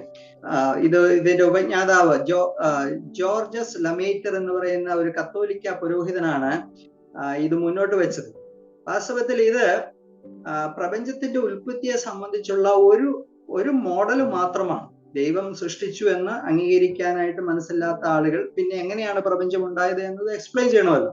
അപ്പൊ അവര് മുന്നോട്ട് വെച്ചിട്ടുള്ള പല മോഡലുകളുണ്ട്. അതിൽ ഒരു മോഡൽ മാത്രമാണ് ഈ ബിഗ് ബാങ് തിയറി എന്ന് പറയുന്നത്. തിയറി എന്നതിനെ വിളിക്കാനായിട്ട് സാധിക്കുകയില്ല, വെറും ഒരു ഊഹം, ഒരു ഹൈപ്പോത്തീസിസ് ആണ്. എങ്കിലും അത് അങ്ങനെയാണല്ലോ അറിയപ്പെടുന്നത്. മറ്റു പല മോഡലുകളും ഉണ്ട്. അതായത് സ്റ്റഡി സ്റ്റേറ്റ് സിദ്ധാന്തമെന്നും പങ്ക്ച്വേറ്റഡ് എക്വിലിബ്രിയം എന്നൊക്കെ പറയുന്ന പല മോഡലുകൾ പലരും മുന്നോട്ട് വെച്ചിട്ടുണ്ട്. പക്ഷെ ഈ ഒരു മോഡലാണ് ഏറ്റവും പ്രചാരത്തിലായത് എന്നു മാത്രം. അപ്പോ ഇതിനെക്കുറിച്ച് തന്നെ, ഈ ബിഗ് ബാങ് വിശ്വസിക്കുന്നവരായിട്ടുള്ള ആളുകൾ, ശാസ്ത്രജ്ഞന്മാർ തന്നെ, സത്യസന്ധരായിട്ടുള്ള ആളുകൾ അതിനെക്കുറിച്ച് പറയുന്ന കാര്യം, ഇതിന്റെ ഭൂരിഭാഗവും സ്പെക്കുലേറ്റീവ് ആണ്. അതായത് ഊഹങ്ങളാൽ ആണ് ഈ ഇങ്ങനെ ഒരു സിദ്ധാന്തം രൂപീകരിച്ചിരിക്കുന്നത്. കാരണം അതിവിദൂര ഭൂതകാലത്തിലേക്ക് ചെന്ന് ശാസ്ത്രീയമായ പരീക്ഷണങ്ങളോ നിരീക്ഷണങ്ങളോ ഒന്നും ചെയ്യാനായിട്ട് സാധിക്കില്ല, അത് അവർക്കും അറിയാം. അപ്പൊ പിന്നെ ഇങ്ങനെ ഒരു പൊട്ടിത്തെറിയിലൂടെ ഇതുണ്ടായി എന്ന് പിന്നെ എങ്ങനെയാണ് ഇത്ര പറയുന്നതെന്ന് ചോദിച്ചാൽ അവര് പറയുന്നത് it is more of speculation. അവരുടെ തന്നെ ഒരു സൈറ്റിൽ ഞാൻ കണ്ടതാണ്, അവർ തന്നെ പറയാണ്, we have to admit that it is more of speculation. അതായത് ഒരു സ്പെക്കുലേറ്റ് ചെയ്യുകയാണ്, ഊഹിക്കുകയാണ്, അല്ലാണ്ട് വേറെ നിവൃത്തിയില്ല. അത് മാത്രമല്ല, അവരുടെ ഇടയിൽ തന്നെ സത്യസന്ധരായിട്ടുള്ള ആളുകൾ പറയുന്നു, ഈ ബിഗ് ബാങ് മോഡല് അങ്ങനെ മുന്നോട്ട് വെച്ചു, അതിന് ഇന്ന് പ്രചാരമൊക്കെ ലഭിച്ചിട്ടുണ്ടെങ്കിലും അത് ഒത്തിരി പ്രശ്നങ്ങൾ, അവർക്ക് തന്നെ സോൾവ് ചെയ്യാൻ പറ്റാത്ത, ഉത്തരം നൽകാൻ പറ്റാത്ത ഒത്തിരി പ്രശ്നങ്ങൾ, അസ്ട്രോഫിസിക്കൽ പ്രോബ്ലംസ് ഉണ്ട് എന്നുള്ള കാര്യവും അവര് അഡ്മിറ്റ് ചെയ്യുന്നുണ്ട് എന്നുള്ളൊരു കാര്യമാണ്. അപ്പം ദൈവം നിത്യനാണ് എന്ന് വിശ്വസിക്കാനായിട്ട് പറ്റാത്ത ആളുകൾ ഈ ദ്രവ്യം അല്ലെങ്കിൽ പദാർത്ഥം നിത്യമാണ് എന്ന് വിശ്വസിക്കേണ്ടതായിട്ട് വരുന്നു. കാരണം പൊട്ടിത്തെറിച്ച ഒരു ഗോളമുണ്ടല്ലോ, ഒരു സിംഗുലാരിറ്റി ഉണ്ടല്ലോ, അത് എന്താന്ന് ചോദിച്ചാൽ പദാർത്ഥം ഉണ്ടായിരുന്നു എന്ന് അവർ വിശ്വസിക്കണം. ഈ പദാർത്ഥമാണ് പൊട്ടിത്തെറിച്ചത്. അതിനെക്കുറിച്ച് ഇങ്ങനെ പറയാറുണ്ട്, ദൈവം സർവശക്തനും സർവജ്ഞാനിയുമായ ദൈവം സൃഷ്ടിച്ചു എന്ന് വിശ്വസിക്കാൻ ആവശ്യമായതിന്റെ എത്രയോ മടങ്ങ് വിശ്വാസം ഈ ഒരു കാര്യം വിശ്വസിക്കണമെങ്കിൽ ആവശ്യമാണ്. കാരണം ഈ പദാർത്ഥം നിത്യമായിട്ടുണ്ടായിരുന്നു എന്ന് വിശ്വസിക്കണം. ഈ പദാർത്ഥം തനിയെ പൊട്ടിത്തെറിച്ചാണ് ഇന്നത്തെ പ്രപഞ്ചം ഉണ്ടായത് എന്ന് വിശ്വസിക്കണം, അല്ലെ? ഈ പൊട്ടിത്തെറി സകലം സൃഷ്ടിച്ചു എന്നും അതിൽ നിന്നാണ് ഓർഡർലിനെസ് ഉണ്ടായതെന്നും അതിൽ നിന്നാണ് നിയമങ്ങൾ ഉണ്ടായതെന്നും അതിൽ നിന്നാണ് ആക്യുറസി, കൃത്യത ഉണ്ടായതെന്നും അങ്ങനെയുള്ള ഒത്തിരി കാര്യങ്ങൾ വിശ്വസിക്കേണ്ടതായിട്ട് വരും. എന്നാൽ ബൈബിൾ വളരെ വ്യക്തമായിട്ട്, അസന്നിഗ്ധമായിട്ട് പ്രസ്താവിക്കുകയാണ്, ആദിയിൽ ദൈവം ആകാശവും ഭൂമിയും സൃഷ്ടിച്ചു. രണ്ടാമത്, ആളുകൾ ഉൽപ്പത്തി പുസ്തകത്തിൽ നിന്ന് തന്നെ ചോദിക്കുന്ന പല ചോദ്യങ്ങളുണ്ട്, അല്ലെങ്കിൽ പറയാറുള്ള സയന്റിഫിക് എറേഴ്സ് എന്ന് പറഞ്ഞ് ചൂണ്ടിക്കാണിക്കാറുള്ള ചില കാര്യങ്ങളാണ്. രണ്ടാമത്, ആളുകൾ പറയുന്ന ഒരു കാര്യം, സൃഷ്ടിയെ കുറിച്ചുള്ള വിവരണം നമ്മൾ വായിക്കുമ്പോൾ അവർ പറയുന്ന ഒരു കാര്യം, സൂര്യനെ ദൈവം സൃഷ്ടിച്ചത് 4-ാം ദിവസമാണ്. അങ്ങനെയാണല്ലോ, സൂര്യനെയും ചന്ദ്രനെയും നക്ഷത്രങ്ങളെയും ഒക്കെ ദൈവം സൃഷ്ടിച്ചത് 4-ാം ദിവസമാണ്. പക്ഷെ അതിനു മുമ്പ് തന്നെ എങ്ങനെയാണ് സന്ധ്യയായി ഉഷസ്സായി എന്ന് പറയുന്നത്? അതൊരു സയന്റിഫിക് ആയിട്ടുള്ള ഒരു എററാണ് എന്ന് അവര് അനേകരും പറഞ്ഞിരിക്കുന്നതായിട്ട് കാണുവാൻ ഇടയായി. സൂര്യന് മുമ്പ് എങ്ങനെയാണ് ദിനരാത്രങ്ങൾ ഉണ്ടായത്? നമുക്കിന്നറിയാം. ശാസ്ത്രം തെളിയിച്ചിട്ടുള്ള ഒരു കാര്യം എന്താന്ന് ചോദിച്ചാൽ, ഭൂമി അതിന്റെ അച്ചുതണ്ടിൽ അങ്ങനെ ഭ്രമണം ചെയ്യുന്നു. ഭൂമിയുടെ ഭ്രമണം അല്ലെങ്കിൽ റൊട്ടേഷന്റെ ഫലമായിട്ടാണ് ദിനരാത്രങ്ങൾ ഉണ്ടാകുന്നത്. ഭൂമി ഒരു ഗ്ലോബാണ്. അതിങ്ങനെ അതിന്റെ അച്ചുതണ്ടിൽ റൊട്ടേറ്റ് ചെയ്യുമ്പോൾ സൂര്യന് അഭിമുഖമായിട്ട് വരുന്ന ഭാഗം വെളിച്ചമുള്ള ഭാഗം അല്ലെങ്കിൽ പകലും, അതിന്റെ നേരെ ഓപ്പോസിറ്റ് സൈഡ് ഇരുണ്ട് അല്ലെങ്കിൽ രാത്രിയുമായിട്ടാണ് ഇരിക്കുന്നത്. അപ്പൊ 4-ാം ദിവസം മാത്രമാണ് സൂര്യൻ സൃഷ്ടിക്കപ്പെട്ടത്. പിന്നെങ്ങനെയാണ് ഈ ദിനരാത്രങ്ങൾ ഉണ്ടായത്? 1-ാം ദിവസം, 2-ാം ദിവസം, 3-ാം ദിവസം എങ്ങനെ ഉണ്ടായി എന്ന് ചോദിക്കാറുണ്ട്. നല്ല ഒരു ചോദ്യമാണ്. അതിനുള്ള ഉത്തരം എന്താന്ന് ചോദിച്ചാൽ, ദൈവം അങ്ങനെ സൃഷ്ടിച്ചപ്പോൾ 1-ാം ദിവസം എന്ന് പറഞ്ഞാൽ അതിന്റെ ആദ്യം തന്നെ ദൈവം കൽപ്പിക്കുന്നു, വെളിച്ചം ഉണ്ടാകട്ടെ എന്ന് ദൈവം കൽപ്പിച്ചു. ഉൽപ്പത്തി പുസ്തകം 1:3 വെളിച്ചം ഉണ്ടായി, വെളിച്ചം നല്ലത് എന്ന് ദൈവം കണ്ടു. ദൈവം വെളിച്ചവും ഇരുളും തമ്മിൽ വേർതിരിച്ചു. ദൈവം വെളിച്ചത്തിന് പകലെന്നും ഇരുളിന് രാത്രി എന്നും പേരിട്ടു. സന്ധ്യയായി ഉഷസ്സുമായി 1-ാം ദിവസം. അപ്പൊ ദൈവം വെളിച്ചം സൃഷ്ടിച്ചു. വെളിച്ചം ദൈവം സൃഷ്ടിക്കുകയാണ്. വെളിച്ചം എന്ന് പറയുന്നത് ഈ പ്രകാശം, ഭൗതിക പ്രകാശമാണ്. അതിനെ സ്പിരിച്വലൈസ് ചെയ്യേണ്ടതായിട്ടുള്ള ആവശ്യമില്ല. ഫിസിക്കൽ ലൈറ്റ് ആണ്. അപ്പൊ എന്താണ് ഈ വെളിച്ചം എന്നൊക്കെ ചോദിച്ചാൽ, വെളിച്ചത്തെ സംബന്ധിച്ചൊക്കെ ഇന്നും ശാസ്ത്രീയന്മാർക്ക് തന്നെ അറിയില്ല. ഒത്തിരി സിദ്ധാന്തങ്ങളൊക്കെ ആളുകൾ മുന്നോട്ട് വെച്ചിട്ടുണ്ട്. അതിനെ സംബന്ധിച്ച് ഈ ഗവേഷകരുടെ ഇടയിൽ തന്നെ വ്യക്തതയില്ല എന്നുള്ളൊരു യാഥാർത്ഥ്യമാണ്. എന്താണേലും വെളിച്ചം ഒരു യാഥാർത്ഥ്യമാണ്. ദൈവം വെളിച്ചം സൃഷ്ടിച്ചു. അപ്പോൾ ഈ ദൈവം സൃഷ്ടിച്ച വെളിച്ചം ഒരു പ്രത്യേക ഡയറക്ഷനിൽ നിന്ന് ഭൂമിയുടെ മേൽ പതിക്കുവാനായിട്ട് ദൈവം കാരണമാക്കുകയും ഒരു പ്രത്യേക ഡയറക്ഷനിൽ നിന്ന് വെളിച്ചം അങ്ങനെ ഭൂമിയുടെ മേൽ പതിക്കുന്നു. ഭൂമി അതിന്റെ അച്ചുതണ്ടിൽ, ഭൂമിയെ ദൈവം സൃഷ്ടിച്ചല്ലോ ആദ്യം തന്നെ, ഭൂമി അതിന്റെ അച്ചുതണ്ടിൽ ഭ്രമണം ആരംഭിക്കുകയും ചെയ്താൽ പിന്നെ ദിനരാത്രങ്ങൾ ഉണ്ടാകേണ്ടതിന് പ്രശ്നമില്ല. അപ്പം ദൈവം വെളിച്ചവും ഇരുളും തമ്മിൽ വേർതിരിച്ചു എന്ന് പറയുമ്പോൾ ആ ദിനരാത്രങ്ങളെ കുറിച്ചുള്ള ഒരു പ്രസ്താവനയാണ്. അപ്പോൾ തന്നെ എന്ത് സംഭവിച്ചിട്ടുണ്ടാകും? ഭൂമിയുടെ ഈ ഭ്രമണം, അതിന്റെ അച്ചുതണ്ടിന് ഉള്ള റൊട്ടേഷൻ ആരംഭിച്ചിട്ടുണ്ടാകും. ആ റൊട്ടേഷൻ മതി ദിനരാത്രങ്ങൾ ഉണ്ടാകുന്നതിന് പിന്നെ പ്രശ്നമില്ല. അപ്പൊ 4-ാം ദിവസം സൂര്യനെ ദൈവം സൃഷ്ടിച്ചത് അതൊരു പെർമനന്റ് അറേഞ്ച്മെന്റ് ആണ്. അതിനെക്കുറിച്ച് വ്യക്തമായിട്ട് പറയുന്നുണ്ട്. പകലും രാവും തമ്മിൽ വേർപിരിവാൻ, അതുപോലെ തന്നെ ഭൂമിയെ പ്രകാശിപ്പിപ്പാൻ ആകാശവിധാനത്തിൽ ദൈവം ഈ വലിയ വെളിച്ചങ്ങളെ സൃഷ്ടിച്ചു എന്ന് പറയുന്നുണ്ട്. അപ്പോൾ 4-ാം ദിവസം ഒരു പെർമനന്റ് ലൈറ്റിംഗ് അറേഞ്ച്മെന്റ് ദൈവം ഉണ്ടാക്കിയാണ്. നമ്മൾ അങ്ങനെ ചെയ്യാറുണ്ടല്ലോ. നമ്മൾ വീട് പണിയൊക്കെ ചെയ്യുന്ന സമയത്ത് നമ്മുടെ വീട്ടില് പണിക്കാർ രാത്രിയിലും ഒക്കെ പണിയുന്ന സമയത്ത് നമ്മൾ വീടിന്റെ നടുക്ക് ഹാളിലോ അല്ലെങ്കിൽ എവിടെയെങ്കിലും ഒക്കെ ഒരു താൽക്കാലികമായിട്ട് ബൾബ് തൂക്കിയിടും. എന്തിനാന്ന് ചോദിച്ചാൽ അവർക്ക് പണിയെടുക്കണമെങ്കിൽ വെളിച്ചം കിട്ടണം. വെളിച്ചം കൊടുക്കുക എന്നുള്ള ഒരു പർപ്പസ് മീറ്റ് ചെയ്താൽ മതി. പക്ഷെ ഈ പണിയെല്ലാം കഴിയുമ്പോൾ നമ്മൾ എന്ത് ചെയ്യും? ലൈറ്റുകൾ, പെർമനന്റ് ആയിട്ടുള്ള ലൈറ്റുകളൊക്കെ ഫിക്സ് ചെയ്യും. ഓരോ ലൈറ്റിനും അതിന്റെ സ്ഥാനമൊക്കെ ഉണ്ട്. അതൊക്കെ വളരെ ഭംഗിയായിട്ട് കൃത്യമായിട്ട് നമ്മൾ ഫിക്സ് ചെയ്യും. അപ്പം വെളിച്ചത്തിന്റെ പർപ്പസ് ആദ്യമേ താൽക്കാലികമായിട്ടുള്ള വെളിച്ചം നൽകി, പിന്നീടാണ് പെർമനന്റ് ആയിട്ടുള്ള ലൈറ്റ് സോഴ്സ് വരുന്ന. ആ ഒരു അർത്ഥത്തിൽ നമുക്ക് അതിനെയും എടുക്കാവുന്നതാണ്. വെളിച്ചത്തെ ആദ്യമേ സൃഷ്ടിച്ചത് കൊണ്ട് രാവും പകലും ഉണ്ടായി എന്ന് പറയുന്ന പ്രസ്താവന ശാസ്ത്രീയമായിട്ട് തെറ്റാണ് എന്ന് പറയാനായിട്ട് സാധിക്കില്ല. അതിന് പോസിബിലിറ്റി ഇല്ല എന്നും പറയാനായിട്ട് സാധിക്കില്ല.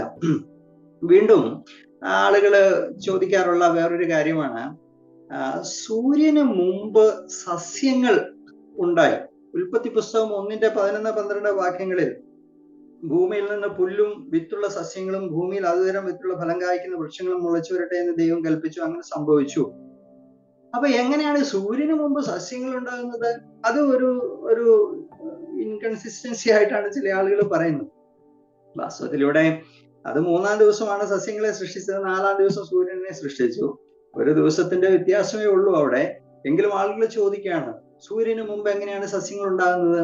അപ്പൊ ഇത് അതിന്റെ അങ്ങനെ ചോദിക്കാനുള്ള കാരണം എന്നാന്ന് ചോദിച്ചാൽ, ഇന്ന് നമുക്കറിയാം സസ്യങ്ങളെല്ലാം നിലനിൽക്കുന്നത് സൂര്യപ്രകാശം അതിനാവശ്യമാണ്.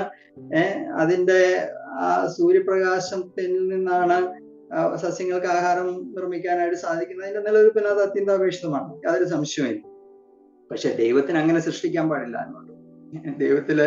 ദൈവം സസ്യങ്ങളെ സൃഷ്ടിച്ചപ്പോൾ ഒരു പക്ഷേ ദൈവം എന്തിനായിരിക്കും സൂര്യനെ സൃഷ്ടിച്ചതിന് മുമ്പ് തന്നെ സസ്യങ്ങളെ സൃഷ്ടിച്ചത്? വേണമെങ്കിൽ സൂര്യനെ സൃഷ്ടിച്ചതിന് ശേഷം 3-ാം ദിവസം സൂര്യനെ സൃഷ്ടിച്ചു, 4-ാം ദിവസവും ദൈവത്തിന് സസ്യങ്ങളെ സൃഷ്ടിക്കാമായിരുന്നു.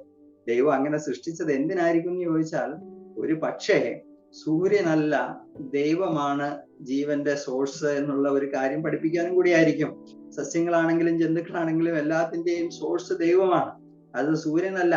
സൂര്യനെയും നിർമ്മിച്ചത് ദൈവമാണ് എന്നുള്ള ഒരു യാഥാർത്ഥ്യത്തിലേക്ക് ആയിരിക്കും. അപ്പൊ ദൈവത്തിന്റെ സർവജ്ഞാനത്തിൽ, സർവാധികാരത്തിൽ ആണ് ഈ സൃഷ്ടി, ആ സൃഷ്ടിയുടെ ഓർഡറുകളൊക്കെ നിശ്ചയിച്ചിരിക്കുന്നത് എന്നുള്ള കാര്യം നമുക്ക് മനസ്സിലാക്കുവാനായിട്ട് സാധിക്കും. വീണ്ടും അവരിങ്ങനെ പറയാറുണ്ട്, ഉൽപ്പത്തി പുസ്തകം 2-ാം അധ്യായത്തിന്റെ 7-ാം വാക്യം, ഉൽപ്പത്തി പുസ്തകം 1-ാം അധ്യായവും 2-ാം അധ്യായത്തെ കുറിച്ച് ചില ആളുകൾ വിമർശിക്കുന്നതായിട്ട് വായിച്ചു. 1-ാം അധ്യായത്തിലെ ഒരു സൃഷ്ടി വിവരണം, അതിൽ നിന്ന് വ്യത്യസ്തമായിട്ട് 2-ാം അധ്യായത്തിൽ വേറൊരു സൃഷ്ടി വിവരണം, ഇത് തമ്മിൽ പൊരുത്തക്കേടുണ്ടെന്നൊക്കെ പറയുന്ന ആളുകളുണ്ട്. അത് നമ്മൾ മനസ്സിലാക്കേണ്ട കാര്യം, 1-ാം അധ്യായത്തിൽ സൃഷ്ടിയുടെ ഒരു മൊത്തം വിവരണമാണ്, അല്ലെ? ഒരു panorama of the whole creation ആണ് 1-ാം അധ്യായത്തിൽ നൽകിയിരിക്കുന്നത്. 2-ാം അധ്യായത്തിൽ എന്താണെന്ന് ചോദിച്ചാല് മനുഷ്യന്റെ സൃഷ്ടിയിലേക്ക് ഫോക്കസ് ചെയ്യാണ്. മനുഷ്യന്റെ സൃഷ്ടിയെ ഫോക്കസ് ചെയ്ത് അതിന്റെ വിശദാംശങ്ങളാണ് അവിടെ നൽകിയിരിക്കുന്നത്.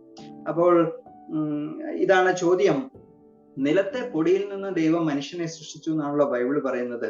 അതൊക്കെ എങ്ങനെയാണ് ശാസ്ത്രവുമായിട്ട് പൊരുത്തപ്പെടുക എന്നുള്ള ഒരു ചോദ്യമാണ്. ഉൽപ്പത്തി പുസ്തകം 2-ാം അധ്യായത്തിന്റെ 7-ാം വാക്യത്തില് അങ്ങനെ പറഞ്ഞിരിക്കുന്നു, യഹോവയായ ദൈവം നിലത്തെ പൊടി കൊണ്ട് മനുഷ്യനെ നിർമ്മിച്ചിട്ട് അവന്റെ മൂക്കിൽ ജീവശ്വാസം ഊതി മനുഷ്യൻ ജീവനുള്ള ദേഹിയായി തീർന്നു. ഇവിടെ പൊടി എന്നതിന് ഉപയോഗിച്ചിരിക്കുന്ന എബ്രായ വാക്കിനെ കുറിച്ച് പറയുന്നത്, അത് പൊടി, മണ്ണ്, കളിമണ്ണ് എന്നൊക്കെ ട്രാൻസ്ലേറ്റ് ചെയ്യാവുന്നതാണ്. എന്തു തന്നെയാണേലും മണ്ണിൽ നിന്ന്, നിലത്ത് നിന്ന് മനുഷ്യനെ ദൈവം സൃഷ്ടിച്ചു എന്നതിന് യാതൊരു സംശയവുമില്ല. അപ്പോ അത് ദൈവം സൃഷ്ടിച്ചു, മനുഷ്യനെ മണ്ണിൽ നിന്ന് സൃഷ്ടിക്കാനായിട്ടാണ് ദൈവത്തിന് പ്രസാദമായത്. അതിൻ്റെ അകത്ത് ദൈവം സൃഷ്ടാവാണ്, ദൈവത്തിന് സൃഷ്ടിക്കാനായിട്ട് സാധിക്കുമെന്നുള്ളൊരു കാര്യം അംഗീകരിച്ചു കഴിഞ്ഞാൽ പിന്നെ നിലത്തെ പൊടിയിൽ നിന്നോ എന്തിൽ നിന്ന് വേണേലും ദൈവത്തിന് സൃഷ്ടിക്കാം. ആദത്തെ സൃഷ്ടിച്ചത് നിലത്തെ പൊടിയിൽ നിന്നാണ്, എന്നാൽ ഹവ്വയെ സൃഷ്ടിച്ചപ്പോൾ നിലത്തെ പൊടിയല്ല. ദൈവം ആദമിന്റെ വാരിയെല്ലുകളിൽ ഒന്നെടുത്ത് അതിൽ നിന്നാണ് ദൈവം സൃഷ്ടിച്ചത്. ഇനി വേറെ എന്തെങ്കിലും വസ്തുക്കളായിരുന്നെങ്കിൽ അതിൽ നിന്നും ദൈവത്തിന് സൃഷ്ടിക്കാം. ദൈവത്തിന് സൃഷ്ടിക്കാനായിട്ട് ദൈവത്തിന്റെ സൃഷ്ടാവ് എന്ന നിലയിലുള്ള ദൈവത്തിന്റെ സർവശക്തിയും സർവജ്ഞാനവും ഒക്കെ അംഗീകരിച്ചു കഴിഞ്ഞാൽ പിന്നെ അത് പൊടിയിൽ നിന്ന് എന്നുള്ളതിന് ആ ചോദ്യത്തിന് വലിയ പ്രസക്തിയൊന്നും ഇല്ല. എന്നാൽ ഈ ഒരു കാര്യം ശാസ്ത്രജ്ഞന്മാര് തന്നെ പറയുന്ന ഒരു കാര്യം എന്നാന്ന് ചോദിച്ചാൽ, നിലത്തെ പൊടിയിൽ നിന്നാണ് മനുഷ്യനെ സൃഷ്ടിച്ചത്. മനുഷ്യന്റെ ഭൗതിക വശത്തെ കുറിച്ചാണ് അവിടെ ആ പരാമർശം.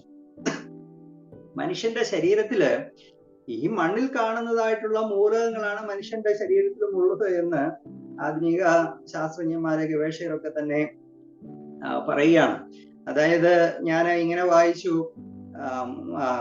മണ്ണിലുള്ള 13 മൂലകങ്ങളാണ് മനുഷ്യ ശരീരത്തിലുള്ളത്. മനുഷ്യ ശരീരത്തിന്റെ മൊത്തം ഭാരത്തിന്റെ 96% ഓക്സിജൻ, കാർബൺ, ഹൈഡ്രജൻ, നൈട്രജൻ എന്നിങ്ങനെയുള്ള 4 മൂലകങ്ങൾ കൊണ്ടാണ് നിർമ്മിച്ചിരിക്കുന്നത്. 96% ഓക്സിജനും കാർബണും ഹൈഡ്രജനും നൈട്രജനുമാണ്. ബാക്കിയുള്ള 4% നിർമ്മിക്കപ്പെട്ടിരിക്കുന്നത് സോഡിയം, പൊട്ടാസ്യം, മഗ്നീഷ്യം, കാൽഷ്യം, ഇരുമ്പ്, ഫോസ്ഫറസ്, സൾഫർ, ക്ലോറിൻ, അയഡിൻ എന്നിങ്ങനെയുള്ള മൂലകങ്ങൾ കൊണ്ടാണ്. അപ്പോ 96% വരുന്ന മെയിൻ മൂലകങ്ങളാണ് ഓക്സിജനും കാർബണും ഹൈഡ്രജനും നൈട്രജനും. ബാക്കിയുള്ളത് വെറും 4% ഇത്. പക്ഷെ ഈ 4% അല്ലെങ്കിൽ വളരെ കുറഞ്ഞതാണെങ്കിൽ പോലും അതിൻ്റെതായ പ്രാധാന്യമുണ്ട്. നമുക്കറിയാലോ, പ്രായമുള്ള ആളുകൾക്കൊക്കെ സോഡിയം കുറഞ്ഞു പോകുമ്പോൾ ഒക്കെ, അല്ലെങ്കിൽ പൊട്ടാസ്യം കുറഞ്ഞു പറയുമ്പോൾ എന്തെല്ലാം പ്രശ്നങ്ങളാണ് ഉണ്ടാകുന്നത്. അപ്പൊ മണ്ണിലുള്ള മൂലകങ്ങൾക്ക് തന്നെയാണ് മനുഷ്യ ശരീരത്തിന്റെ ആ ഭൗതിക വശം പരിശോധിക്കുമ്പോഴും കാണാനായിട്ട് സാധിക്കുന്നത്. എന്നാൽ ഒരു മനുഷ്യൻ എന്ന് പറഞ്ഞാൽ കേവലം ഭൗതികമല്ല. ഈ ഓക്സിജനും കാർബണും ഹൈഡ്രജനും നൈട്രജനും എല്ലാം കൂടെ ചേർന്ന മനുഷ്യനാവുമെന്ന് ചോദിച്ചാൽ ഇല്ല. അതുകൊണ്ടാണ് ദൈവത്തിന്റെ വചനം അവിടെ പറയുന്നത് എന്താണ്? നിലത്തെ പൊടി കൊണ്ട് മനുഷ്യനെ നിർമ്മിച്ചിട്ട് അവന്റെ മൂക്കിൽ ജീവശ്വാസം ഊതി മനുഷ്യൻ ജീവനുള്ള ദേഹിയായി തീർന്നു.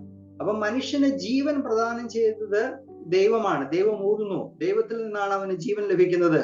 അത് മാത്രമല്ല, മനുഷ്യന് കേവലം ഭൗതികമായിട്ടുള്ള ഒരു വശമുള്ള, ഒരു അഭൗതികമായിട്ടുള്ള ഒരു ഇമ്മറ്റീരിയൽ സൈഡ് ഉണ്ട്, ഒരു സ്പിരിച്വൽ സൈഡ് ഉണ്ട്. അതും ദൈവം അവന് നൽകുകയാണ്. മനുഷ്യൻ എന്ന് പറഞ്ഞാൽ കേവലം ഒരു ഭൗതിക ശരീരം മാത്രമല്ലല്ലോ, അവന് ആത്മാവുണ്ട്, അവന് മനസ്സുണ്ട്, അവന് വികാരങ്ങളുണ്ട്, അവന് വ്യക്തിത്വമുണ്ട്. അങ്ങനെ കാര്യങ്ങളെ കുറിച്ചൊക്കെ നമുക്കറിയാം. അപ്പൊ ജീവൻ നോക്കിക്കേ, ജീവൻ ദൈവത്തിൽ നിന്ന് തന്നെ വരേണ്ടത് ആവശ്യമാണ്. ജീവൻ നൽകാനായിട്ട് ദൈവത്തിന് മാത്രമേ സാധിക്കുള്ളൂ. അതൊരു ശാസ്ത്രം കണ്ടെത്തിയിരിക്കുന്ന ഒരു പ്രിൻസിപ്പിളാണ്.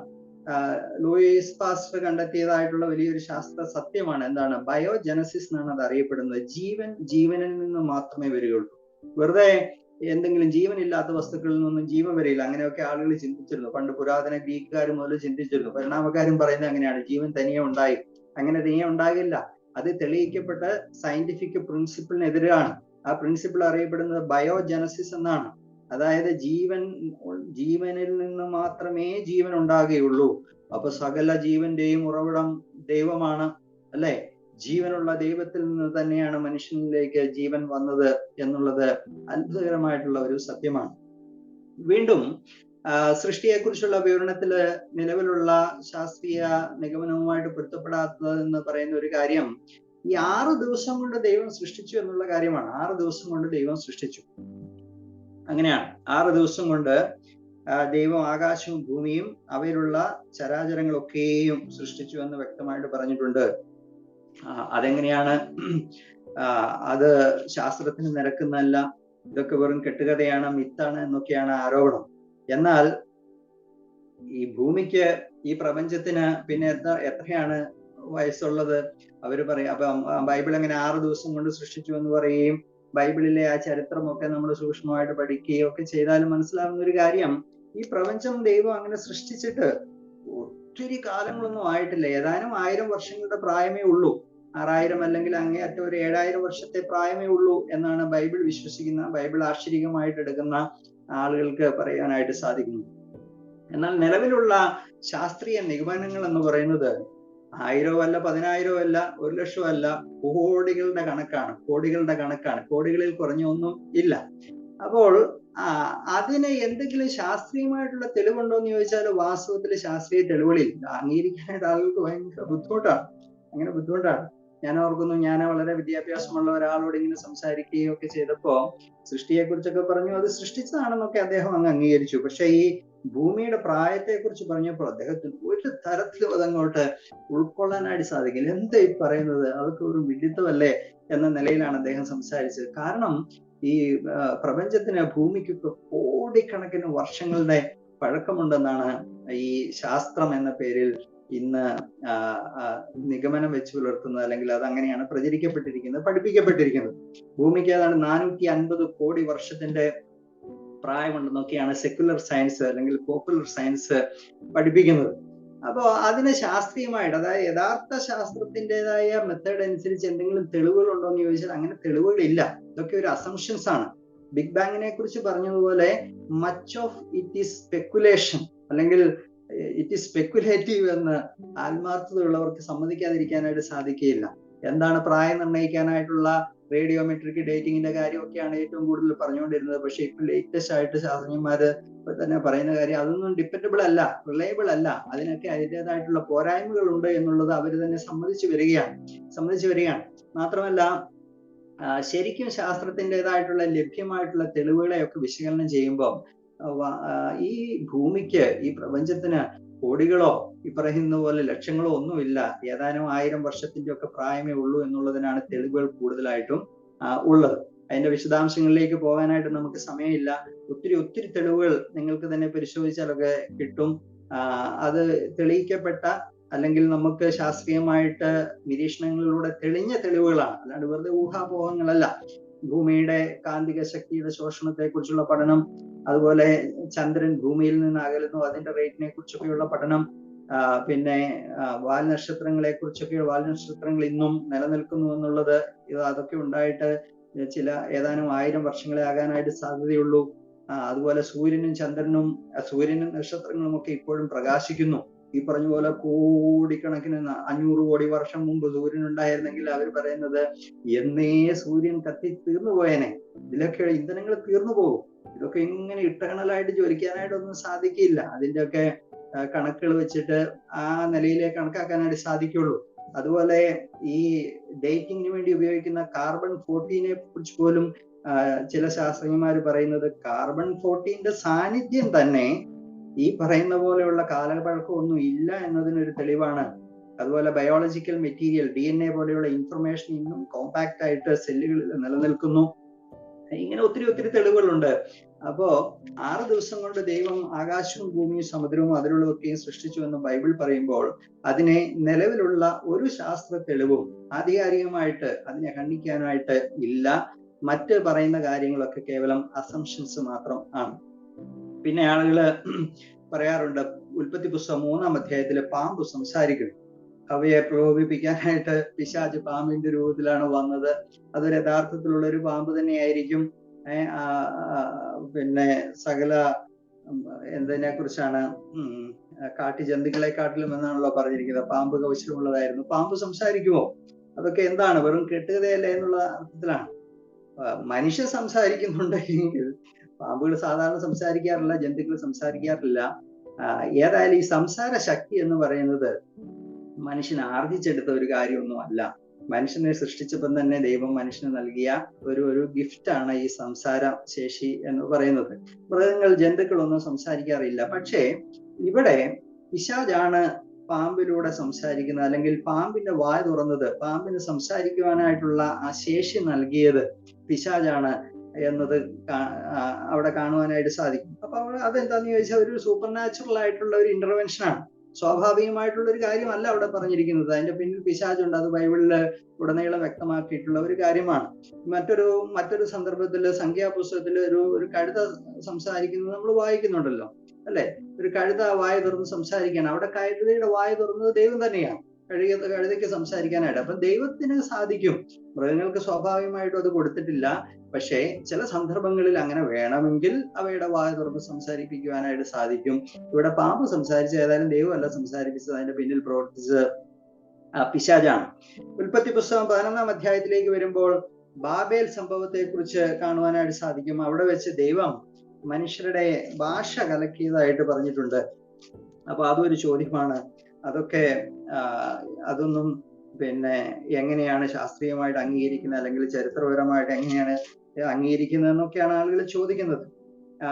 ഏതായാലും ഒരു സത്യം, ഈ ഭാഷ എന്ന് പറയുന്നത് വലിയ അത്ഭുതകരമായിട്ടുള്ള ഒരു കാര്യമാണ് എന്ന് നിരീശ്വരവാദികളും പരിണാമവാദികളും എല്ലാവരും അംഗീകരിക്കുന്ന ഒരു കാര്യമാണ്, അല്ലെങ്കിൽ അംഗീകരിക്കാനായിട്ട് നിർബന്ധിക്കപ്പെട്ട ഒരു കാര്യമാണ്. കാരണം ഭാഷയെ സംബന്ധിച്ച് അവർക്ക് വിശദീകരണമില്ല. ഭാഷ എന്ന് പറയുന്ന ഒരു പ്രഹേളികയാണ്. എങ്ങനെയാണ് അതിനെ വിശദീകരിക്കുക? ഒരു വ്യക്തി, ഒരു പരിണാമത്തിൽ വിശ്വസിച്ചിരുന്ന തന്നെ ഒരു വ്യക്തി, അദ്ദേഹം ക്രിസ്ത്യാനിയൊന്നുമല്ല, അദ്ദേഹം ചോദിച്ചു, അദ്ദേഹം സത്യസന്ധനായിട്ട് അവരോട് ചോദിച്ചു, ഇത് സാധാരണ ഒരു പരിണാമത്തിലെ ഒരു സ്റ്റെപ്പ് എന്ന് പറയുന്നത് അതൊരു പ്രോഗ്രസീവ് സ്റ്റെപ്പായിരിക്കും. അത് ജീവജാലങ്ങൾക്ക്, അത് ഏത് സ്പീഷീസിലുള്ളതാണെങ്കിലും അതിന് അതുകൊണ്ട് എന്തെങ്കിലും ഒരു ബെനഫിറ്റ് ഉണ്ടാകണം. അപ്പൊ ഈ ഭാഷ ഏതായാലും ഒരു ഭാഷയിൽ ആയിരക്കണക്കിന് ഭാഷകൾ ഇന്ന് നിലവിലുണ്ടെന്നുള്ളത് സത്യമാണ്. ഈ ഭാഷ ഇങ്ങനെ പരിണമിച്ചുണ്ടായതാണെങ്കിൽ, പരിണാമം അനുസരിച്ച് പരിണമിച്ചല്ലേ ഉണ്ടാകാനായിട്ട് സാധിക്കുള്ളൂ. പരിണമിച്ചുണ്ടായതാണെങ്കിൽ ഇതൊരു പ്രോഗ്രസീവ് ആയിട്ടുള്ള ഒരു സ്റ്റെപ്പ് അല്ലല്ലോ. കാരണം ഒരു ഭാഷയിലൂടെ ആശയവിനിമയം നടക്കാനായിട്ട് സാധിക്കുമായിരുന്നുവെങ്കിൽ ഇപ്പൊ 100 കണക്കിന് 1000 ഭാഷകളാണ്. പരസ്പരം കണ്ടാല് 2 ഭാഷക്കാർക്ക് ആശയവിനിമയം നടത്താനായിട്ട് സാധിക്കുന്നില്ല. അതിനെ പരിണാമത്തിന്റെ ഇതിൽ വിശദീകരിക്കാൻ സാധിക്കില്ല. മാത്രമല്ല അദ്ദേഹം പറഞ്ഞു, ഈ കുരങ്ങന്മാരുടെ കാര്യം എടുത്ത്, കുരങ്ങന്മാർക്ക് ലോകത്ത് എവിടെയുള്ള കുരങ്ങന്മാരെ എവിടെ കൊണ്ടുവന്നാലും അവർക്ക് ആശയവിനിമയം നടത്തുന്ന ഒരു പ്രശ്നമില്ലല്ലോ. അപ്പൊ ഇന്ത്യയിലെ കുരങ്ങനെ പിടിച്ച് അമേരിക്കയെ കൊണ്ടുപോയാൽ അവിടെയുള്ള കുരങ്ങന്മാരുമായിട്ട് ഇതിന് ആശയവിനിമയം നടത്തുന്ന ഒരു പ്രശ്നവുമില്ല. അവയുടെ ഭാഷയൊക്കെ യൂണിഫോം ആണ്. അതെന്താണെങ്കിലും, അത് ശബ്ദമാണെങ്കിലും സിഗ്നൽസ് ആണെങ്കിലും ഗന്ധമാണെങ്കിലും എന്തോ ആയിക്കോട്ടെ. അത് ചിമ്പൻസിയെ കൊണ്ടും അതുപോലെ തന്നെ ഗൊറില്ലകളെ കൊണ്ടും മറ്റു മൃഗങ്ങളെ കൊണ്ടും ഒക്കെ ഈ പരീക്ഷണങ്ങളൊക്കെ നടത്തിയിട്ടുണ്ട്. ലോകത്തിൽ ഏത് ഭൂഖണ്ഡത്തിൽ നിന്ന് ഏത് ജീവിയെ പിടിച്ച് വേറൊരു ഭൂഖണ്ഡത്തിൽ കൊണ്ടുവന്നാലും ആ സ്പീഷീസിലുള്ള ജീവികൾക്ക് കമ്മ്യൂണിക്കേഷൻ നടത്തുന്നതിന് പ്രശ്നമില്ല. പക്ഷെ മനുഷ്യൻ അങ്ങനെ അല്ലല്ലോ. മനുഷ്യൻ അങ്ങനെയല്ല. ഒരു ഭാഷ സംസാരിക്കുന്ന ഒരു മനുഷ്യൻ ഒരു ഒരു ഒരു ഭൂഖണ്ഡം ഒന്നും മാറിപ്പോകേണ്ട, അവന്റെ തൊട്ടടുത്തുള്ള വേറൊരു ഗോത്രത്തിൽ ചെന്നിട്ട് വേറൊരു ഭാഷ അവൻ പഠിച്ചിട്ടില്ലെങ്കിൽ അവൻ ആശയവിനിമയം നടത്തുവാനായിട്ട് സാധിക്കില്ല. അതൊരു പാരഡോക്സ് ആണ്, ഒരു പ്രഹേളികയാണ്. അപ്പം ഭാഷ ദൈവത്തിന്റെ ദാനമാണ് എന്നും അത് സൃഷ്ടിയെങ്കിൽ തന്നെ ദൈവം മനുഷ്യന് നൽകിയതാണ്. സൃഷ്ടിച്ച ഉടനെ തന്നെ ദൈവം സംസാരിക്കുന്നു, മനുഷ്യൻ സംസാരിക്കുന്നു. മനുഷ്യൻ ആർജിച്ചെടുത്തൊരു കാര്യമല്ല. ഭാഷയുടെ കോംപ്ലക്സിറ്റി എന്ന് പറയുന്നത് പരിണാമക്കാർക്കൊന്നും വിശദീകരിക്കാനായിട്ട് സാധിക്കില്ല. പുരാതന ഭാഷകളാണ് ഏറ്റവും സങ്കീർണമായിട്ടുള്ള ഭാഷകൾ. അതും അതിന് എതിരായിട്ടുള്ള ഒരു തെളിവാണ്. കാലം ചെല്ലുന്തോറും ഭാഷ സിമ്പിൾ ആയിക്കൊണ്ടിരിക്കുകയാണ്. പുരാതന ഭാഷകൾ വളരെ കോംപ്ലക്സ് ആണ്. അപ്പം ബാബേലിൽ വെച്ച് ദൈവം ഭാഷ ഭിന്നിപ്പിച്ചു എന്നുള്ള ബൈബിൾ പ്രസ്താവനയെ നിരസിച്ചു കഴിഞ്ഞാൽ പിന്നെ എങ്ങനെയാണ് ഇത്രമാത്രം ഭാഷകൾ ഇന്ന് നിലനിൽക്കുന്നത് എന്നുള്ളതിന് യാതൊരു എക്സ്പ്ലനേഷനും ശാസ്ത്രജ്ഞന്മാർക്കില്ല, പരിണാമവാദികൾക്കില്ല, ചരിത്രകാരന്മാർക്കും നൽകാനായിട്ട് ഇല്ല എന്നുള്ളത് ഒരു വസ്തുതയാണ്. പിന്നെ ചില കാര്യങ്ങൾ ബൈബിളിലെ ശാസ്ത്രീയ തെറ്റുകളായിട്ടൊക്കെ ആളുകൾ പറയാറുള്ളത് എന്താണെന്ന് വെച്ചാൽ സൂര്യൻ ഉദിക്കുന്നു അസ്തമിക്കുന്നു എന്നൊക്കെ ബൈബിളിൽ പറഞ്ഞിട്ടുണ്ട്. സങ്കീർത്തനങ്ങളിലൊക്കെ സൂര്യന്റെ ഉദയം മുതൽ അസ്തമയം വരെ എന്നൊക്കെ പറഞ്ഞിട്ടുണ്ട്. ഒത്തിരി പ്രസ്താവനകളുണ്ട്. അതെങ്ങനെയാണ് ശരിയാകുന്നത്? സൂര്യൻ ഉദിക്കുന്നില്ല അസ്തമിക്കുന്നില്ലല്ലോ എന്നൊക്കെ പറയുന്നത്. കാരണം നമ്മൾ നേരത്തെ പറഞ്ഞല്ലോ, സൂര്യനല്ല ഭൂമിയാണ്.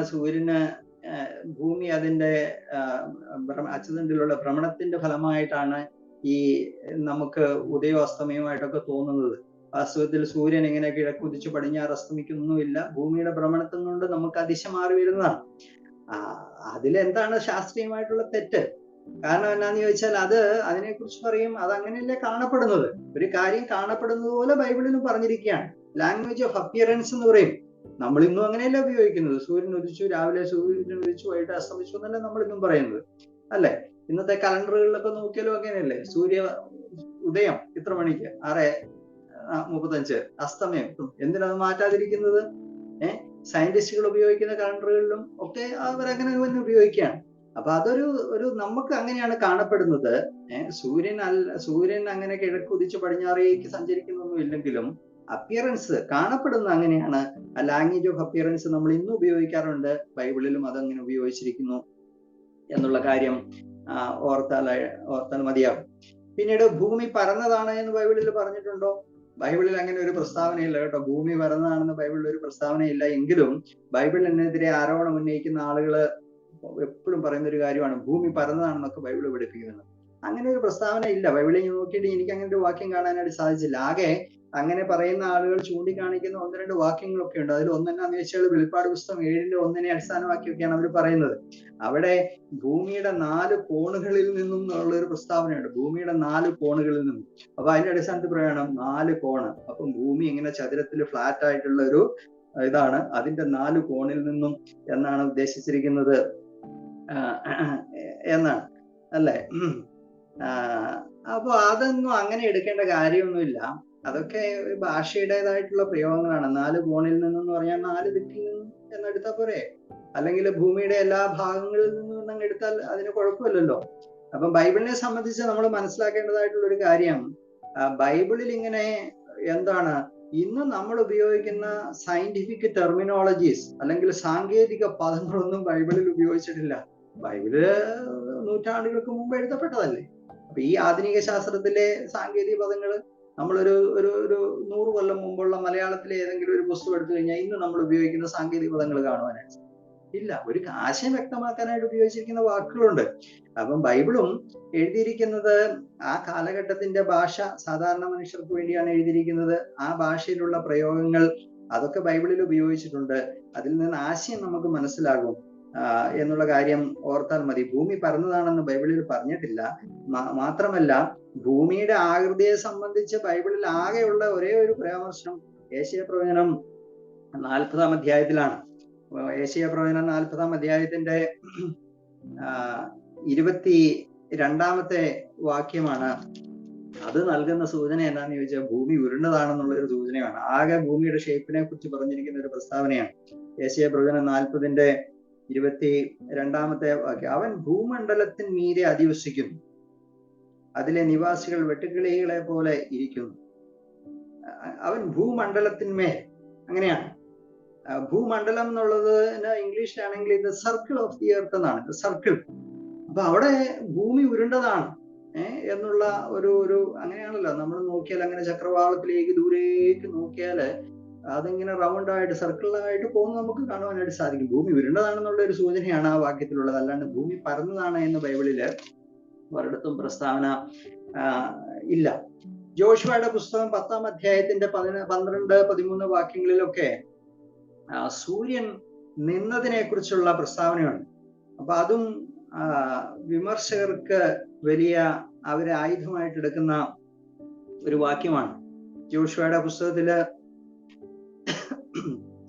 അതിന്റെ 10-ാമത്തെ അധ്യായത്തില് അവിടെ ജോഷുവ അങ്ങനെ യുദ്ധം ചെയ്യുന്ന സമയത്ത്, നമുക്ക് ആ ഭാഗം ഞാൻ വേഗത്തിൽ ഒന്ന് അതിന്റെ പ്രസക്തമായിട്ടുള്ള വാക്യങ്ങൾ വായിക്കാം.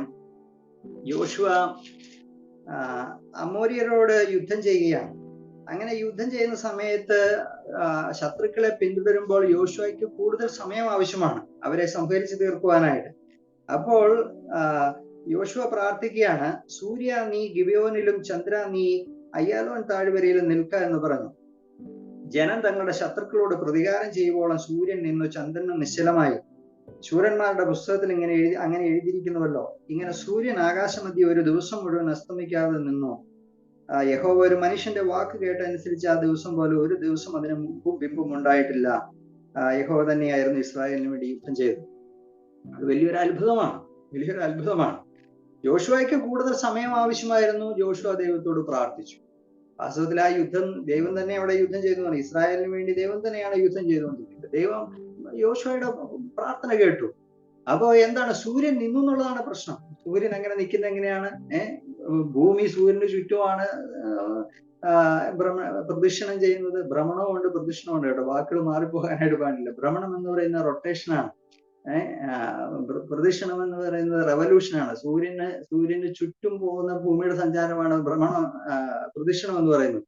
അപ്പൊ ഇത് എന്താണെങ്കിലും സൂര്യനല്ല, ഭൂമിയാണല്ലോ ചലിക്കുന്നത്. ഇവിടെ സൂര്യൻ എന്ന് പറയുന്നത് നമ്മൾ ആദ്യമേ പറഞ്ഞതുപോലെ അങ്ങനെയാണല്ലോ അത് അപ്പിയർ ചെയ്തത്. ജോഷുവയ്ക്ക് കൂടുതൽ സമയം ആവശ്യമായിരുന്നു. ജോഷുവ പ്രാർത്ഥിച്ചു. ദൈവം അവിടെ എന്തായിരിക്കും ചെയ്തിട്ടുണ്ടാകുക എന്ന് ചോദിച്ചാൽ, ഭൂമിയുടെ ഭ്രമണം ഒന്നെങ്കിൽ പെട്ടെന്ന് നിന്നിട്ടുണ്ടാകും, അല്ലെങ്കിൽ ഭ്രമണ വേഗത കുറഞ്ഞിട്ടുണ്ടാകും. നിന്നു എന്ന് ചിന്തിക്കുന്നതിനേക്കാൾ കുറച്ചും കൂടെ നല്ലത് ഭൂമിയുടെ ഭ്രമണ വേഗത ദൈവം കുറച്ചിട്ടുണ്ടാകും. അപ്പൊ അങ്ങനെയൊക്കെ പറയുമ്പോൾ ആളുകൾ പറയും, അയ്യോ അങ്ങനെ പെട്ടെന്ന് ഭ്രമണം നിന്നുപോയാൽ അല്ലെങ്കിൽ വേഗത കുറഞ്ഞാൽ ഭയങ്കര കലാമിറ്റീസ് ഒക്കെ ഉണ്ടാകും. ശരിയാണ്, ഉണ്ടാകും. പക്ഷെ ഇവിടെ പ്രവർത്തിക്കുന്നത് ദൈവമാണ്. ഈ പ്രപഞ്ചത്തെ സൃഷ്ടിച്ചവനായ ദൈവം, ഭൂമിയുടെ ഭ്രമണവും സൂര്യനെയും എല്ലാം സെറ്റ് ചെയ്തിരിക്കുന്ന ദൈവമാണ് ഇത് കൺട്രോൾ ചെയ്യുന്നതെങ്കിൽ ഈ പറഞ്ഞ പോലുള്ള കലാമിറ്റീസ് വരാതിരിക്കാനായിട്ട് ദൈവത്തിന് സാധിക്കില്ല. അപ്പൊ ദൈവം അത്ഭുതം പ്രവർത്തിച്ചു എന്നങ്ങ് അംഗീകരിച്ചാൽ പിന്നെ അവിടെ വേറെ ചോദ്യങ്ങൾക്കൊന്നും പ്രസക്തി ഇല്ല.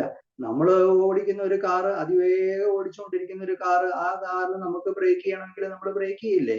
അപകടങ്ങൾ വരാത്ത രീതിയിൽ. ചിലപ്പോൾ ഭയങ്കര സ്പീഡിൽ പോകുന്ന ഒരു all of A sudden brake ഇട്ടാൽ ചിലപ്പോൾ അപകടം സംഭവിക്കും. പക്ഷെ ആ ബ്രേക്കിങ്ങിനൊക്കെ നമുക്കറിയാം എങ്ങനെയാണ് അതിന്റെ സ്പീഡ് കുറയ്ക്കേണ്ടത്.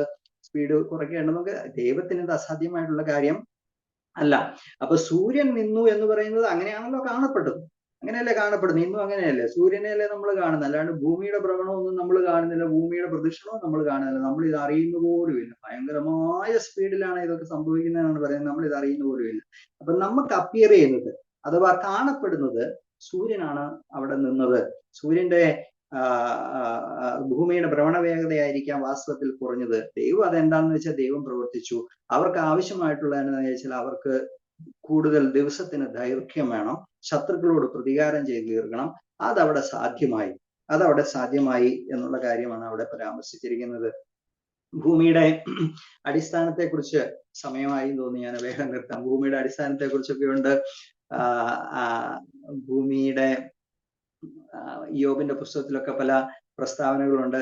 ആകാശത്തിന്റെ തൂണുകൾ എന്നൊക്കെയുള്ള പ്രസ്താവനകളൊക്കെ ഉണ്ട്. അതൊക്കെ എങ്ങനെയാണ്? അതൊക്കെ തെറ്റല്ലേ? ഗ്രീക്കുകാരുടെ ഇടയിലും ഇന്ത്യക്കാരുടെ ഇടയിലും പഴയ പ്രാചീന ബാബിലോണിക്കാരുടെ ഇടയിലും ഒക്കെയുള്ള തെറ്റായ വിശ്വാസം കൊണ്ടായിരുന്നു ഭൂമിയെ ഇങ്ങനെ ഭൂമിമേൽ നിർത്തിയിരിക്കുകയാണ്. അതിനെ ആന ചുമക്കുകയാണ്, അങ്ങനെയൊക്കെയുള്ള ഒത്തിരി അന്ധവിശ്വാസങ്ങളൊക്കെ ഉണ്ടായിരുന്നു. അതുമായിട്ട് തട്ടിച്ച് താരതമ്യം ചെയ്ത് ബൈബിളിനെയും ചിന്തിക്കുന്ന ആളുകൾക്കാണ് ഇതൊരു വിഷയമായിട്ടിരിക്കുന്നത്. അല്ലെങ്കിൽ ആ വാക്യങ്ങളൊന്നും സാധാരണ രീതിയിൽ വായിച്ചാൽ, ആകാശത്തിന്റെ തൂണുകൾ എന്നൊക്കെ പറയുന്നത് മലകളെ കുറിച്ചാണ്.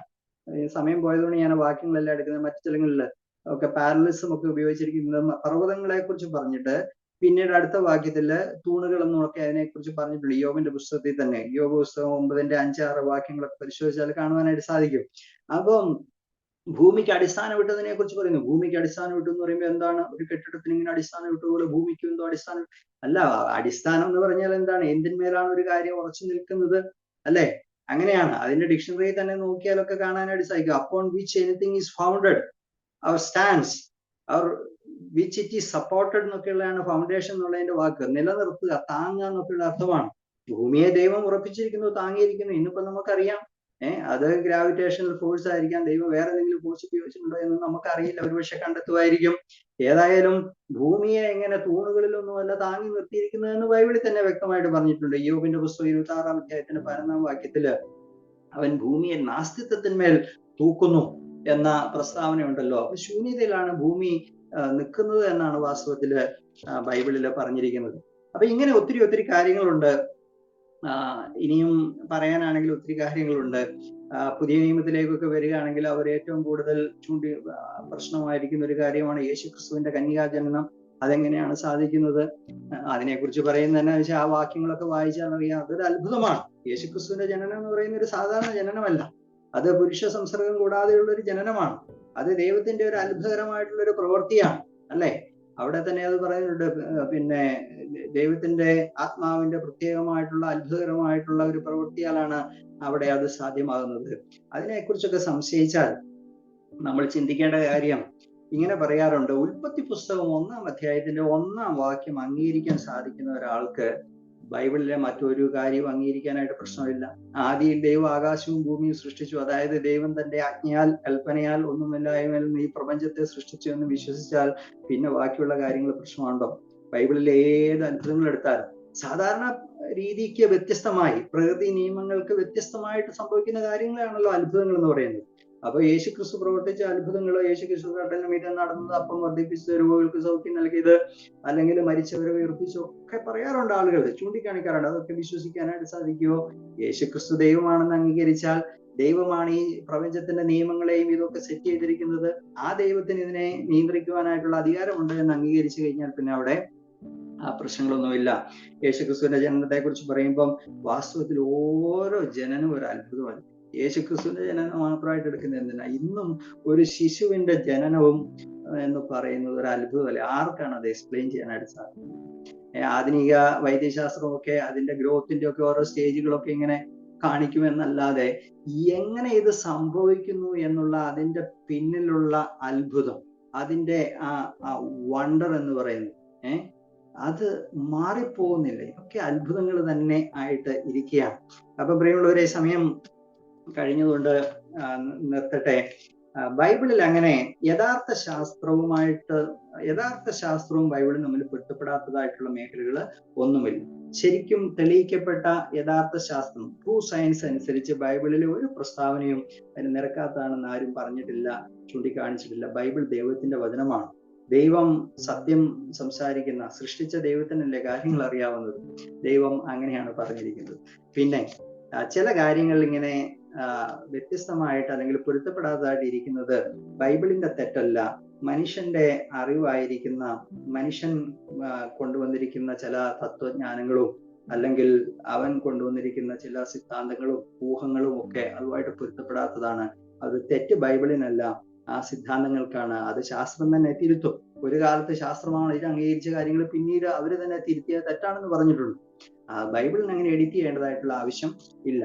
അപ്പൊ നമ്മൾ 1-2 കാര്യങ്ങൾ മനസ്സിലാക്കേണ്ടത് എന്നാന്ന് ചോദിച്ചാല്, ദൈവത്തിന്റെ വചനം, ദൈവമാണ് വചനത്തിന്റെ എഴുത്തുകാരൻ, അതിൽ തെറ്റുപറ്റില്ല, ദൈവത്തിന്റെ വചനം സത്യമാണ് എന്നുള്ള ഒരു മുൻധാരണ നമുക്ക്, വിശ്വാസികളായിരിക്കുന്ന നമുക്ക് ഉണ്ടാകണം. അഥവാ ശാസ്ത്രം എന്ന പേരിൽ പറയുന്ന എന്തെങ്കിലും കാര്യം പൊരുത്തപ്പെടുന്നില്ലെങ്കിൽ ഇത് ബൈബിളിനായിരിക്കില്ല, ഈ പറഞ്ഞിരിക്കുന്ന കാര്യങ്ങൾക്കായിരിക്കും. അതിനെക്കുറിച്ച് കൂടുതൽ പഠനവും പരിശോധനയും ഒക്കെ ചെയ്യുന്നത് നന്നായിരിക്കും. രണ്ടാമതൊരു കാര്യം നമ്മൾ മനസ്സിൽ സൂക്ഷിക്കേണ്ടത്, ബൈബിൾ എന്ന് പറയുന്നത് ശാസ്ത്രം പഠിപ്പിക്കാനായിട്ട് നിർമ്മിച്ച ഒരു ടെക്സ്റ്റ് ബുക്ക് ഒന്നും അല്ല, ഒരു സയൻസ് ടെക്സ്റ്റ് ബുക്ക് ഒന്നും അല്ല ബൈബിൾ. അതുകൊണ്ട് ഒരു സയൻസ് പുസ്തകത്തിൽ കാണുന്ന പോലുള്ള പദങ്ങളും ടെർമിനോളജികളും അതിന്റെ വിശദീകരണങ്ങളും ഒന്നും ബൈബിളിൽ കാണില്ല. ബൈബിളിന്റെ ലക്ഷ്യം എന്ന് പറയുന്നത് അതല്ല. എന്നാൽ ശാസ്ത്ര സംബന്ധിയുമായിട്ടുള്ള ഏതെങ്കിലും കാര്യങ്ങളെ സംബന്ധിച്ച്, ഈ പ്രകൃതിയെ സംബന്ധിച്ച്, പ്രപഞ്ചത്തെ സംബന്ധിച്ചൊക്കെ ബൈബിൾ നടത്തുന്ന പ്രസ്താവനകൾ തെറ്റുകയില്ല. അത് ബൈബിളിന്റെ തെറ്റില്ലായ്മയുടെ ഒരു പ്രത്യേകതയാണ്. കാരണം ബൈബിൾ ദൈവത്തിന്റെ വചനമല്ല, തെറ്റുപറ്റാനായിട്ട് സാധിക്കില്ല. പക്ഷെ ഒരു ശാസ്ത്ര പുസ്തകം എന്നവണ്ണം ബൈബിൾ കാര്യങ്ങളെ അവതരിപ്പിക്കണമെന്നോ വിശദീകരിക്കണമെന്നോ വാശി പിടിക്കരുത്. ബൈബിളിന്റെ ലക്ഷ്യം അതല്ല. ഒരു സാധാരണക്കാരന്റെ ഭാഷയിലെ സാധാരണ പ്രയോഗങ്ങളും അല്ലെ രീതികളും ഒക്കെ ഉപയോഗിച്ചുകൊണ്ടാണ് ബൈബിൾ എഴുതപ്പെട്ടിരിക്കുന്നത്. ഇതൊക്കെ നമ്മൾ മനസ്സിൽ വെക്കേണ്ടത് ആവശ്യമായിട്ടുള്ള കാര്യമാണ്. അതുകൊണ്ട് ദൈവത്തിന്റെ വചനം സത്യമാണ്, അത് വിശ്വസനീയമാണ്, അത് ആധികാരികമാണ്. നമുക്ക് അറിയാം, അല്ലെങ്കിൽ സമയമില്ലല്ലോ. വാസ്തവത്തിൽ ആധുനിക ശാസ്ത്രത്തിന് ബൈബിൾ ഇങ്ങനെ മുഖാന്തരമായി എന്ന് മാത്രമല്ല, ആധുനിക ശാസ്ത്രം കണ്ടെത്തിയിരിക്കുന്ന എത്രയോ കാര്യങ്ങളാണ് ബൈബിളിലെ ഈ നൂറ്റാണ്ടുകൾക്ക് മുമ്പ് അല്ലെങ്കിൽ ആയിരക്കണക്കിന് വർഷങ്ങൾക്ക് മുമ്പ് രേഖപ്പെടുത്തി വെച്ചിരിക്കുന്നത്. അതൊക്കെ അത്ഭുതകരമായിട്ടുള്ള സത്യങ്ങളാണ്.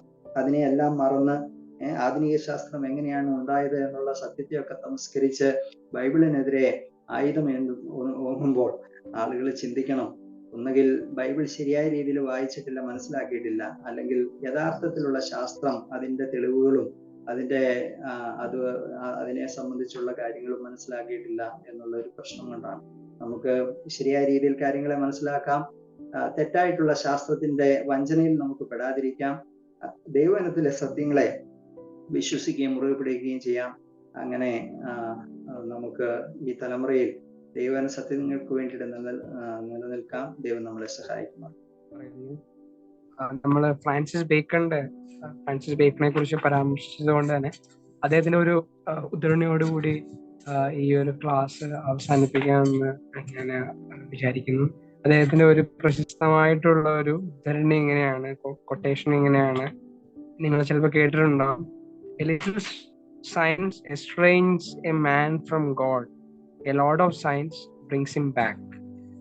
അല്പം ശാസ്ത്രം മനുഷ്യനെ ചിലപ്പോൾ ദൈവത്തിൽ നിന്ന് അകറ്റാം, എന്നാൽ ഒരുപാട് ശാസ്ത്രം, വളരെ അധികം ശാസ്ത്ര തെളിവുകൾ മനുഷ്യനെ ദൈവത്തിലേക്ക് തിരിച്ചു കൊണ്ടുവരാം.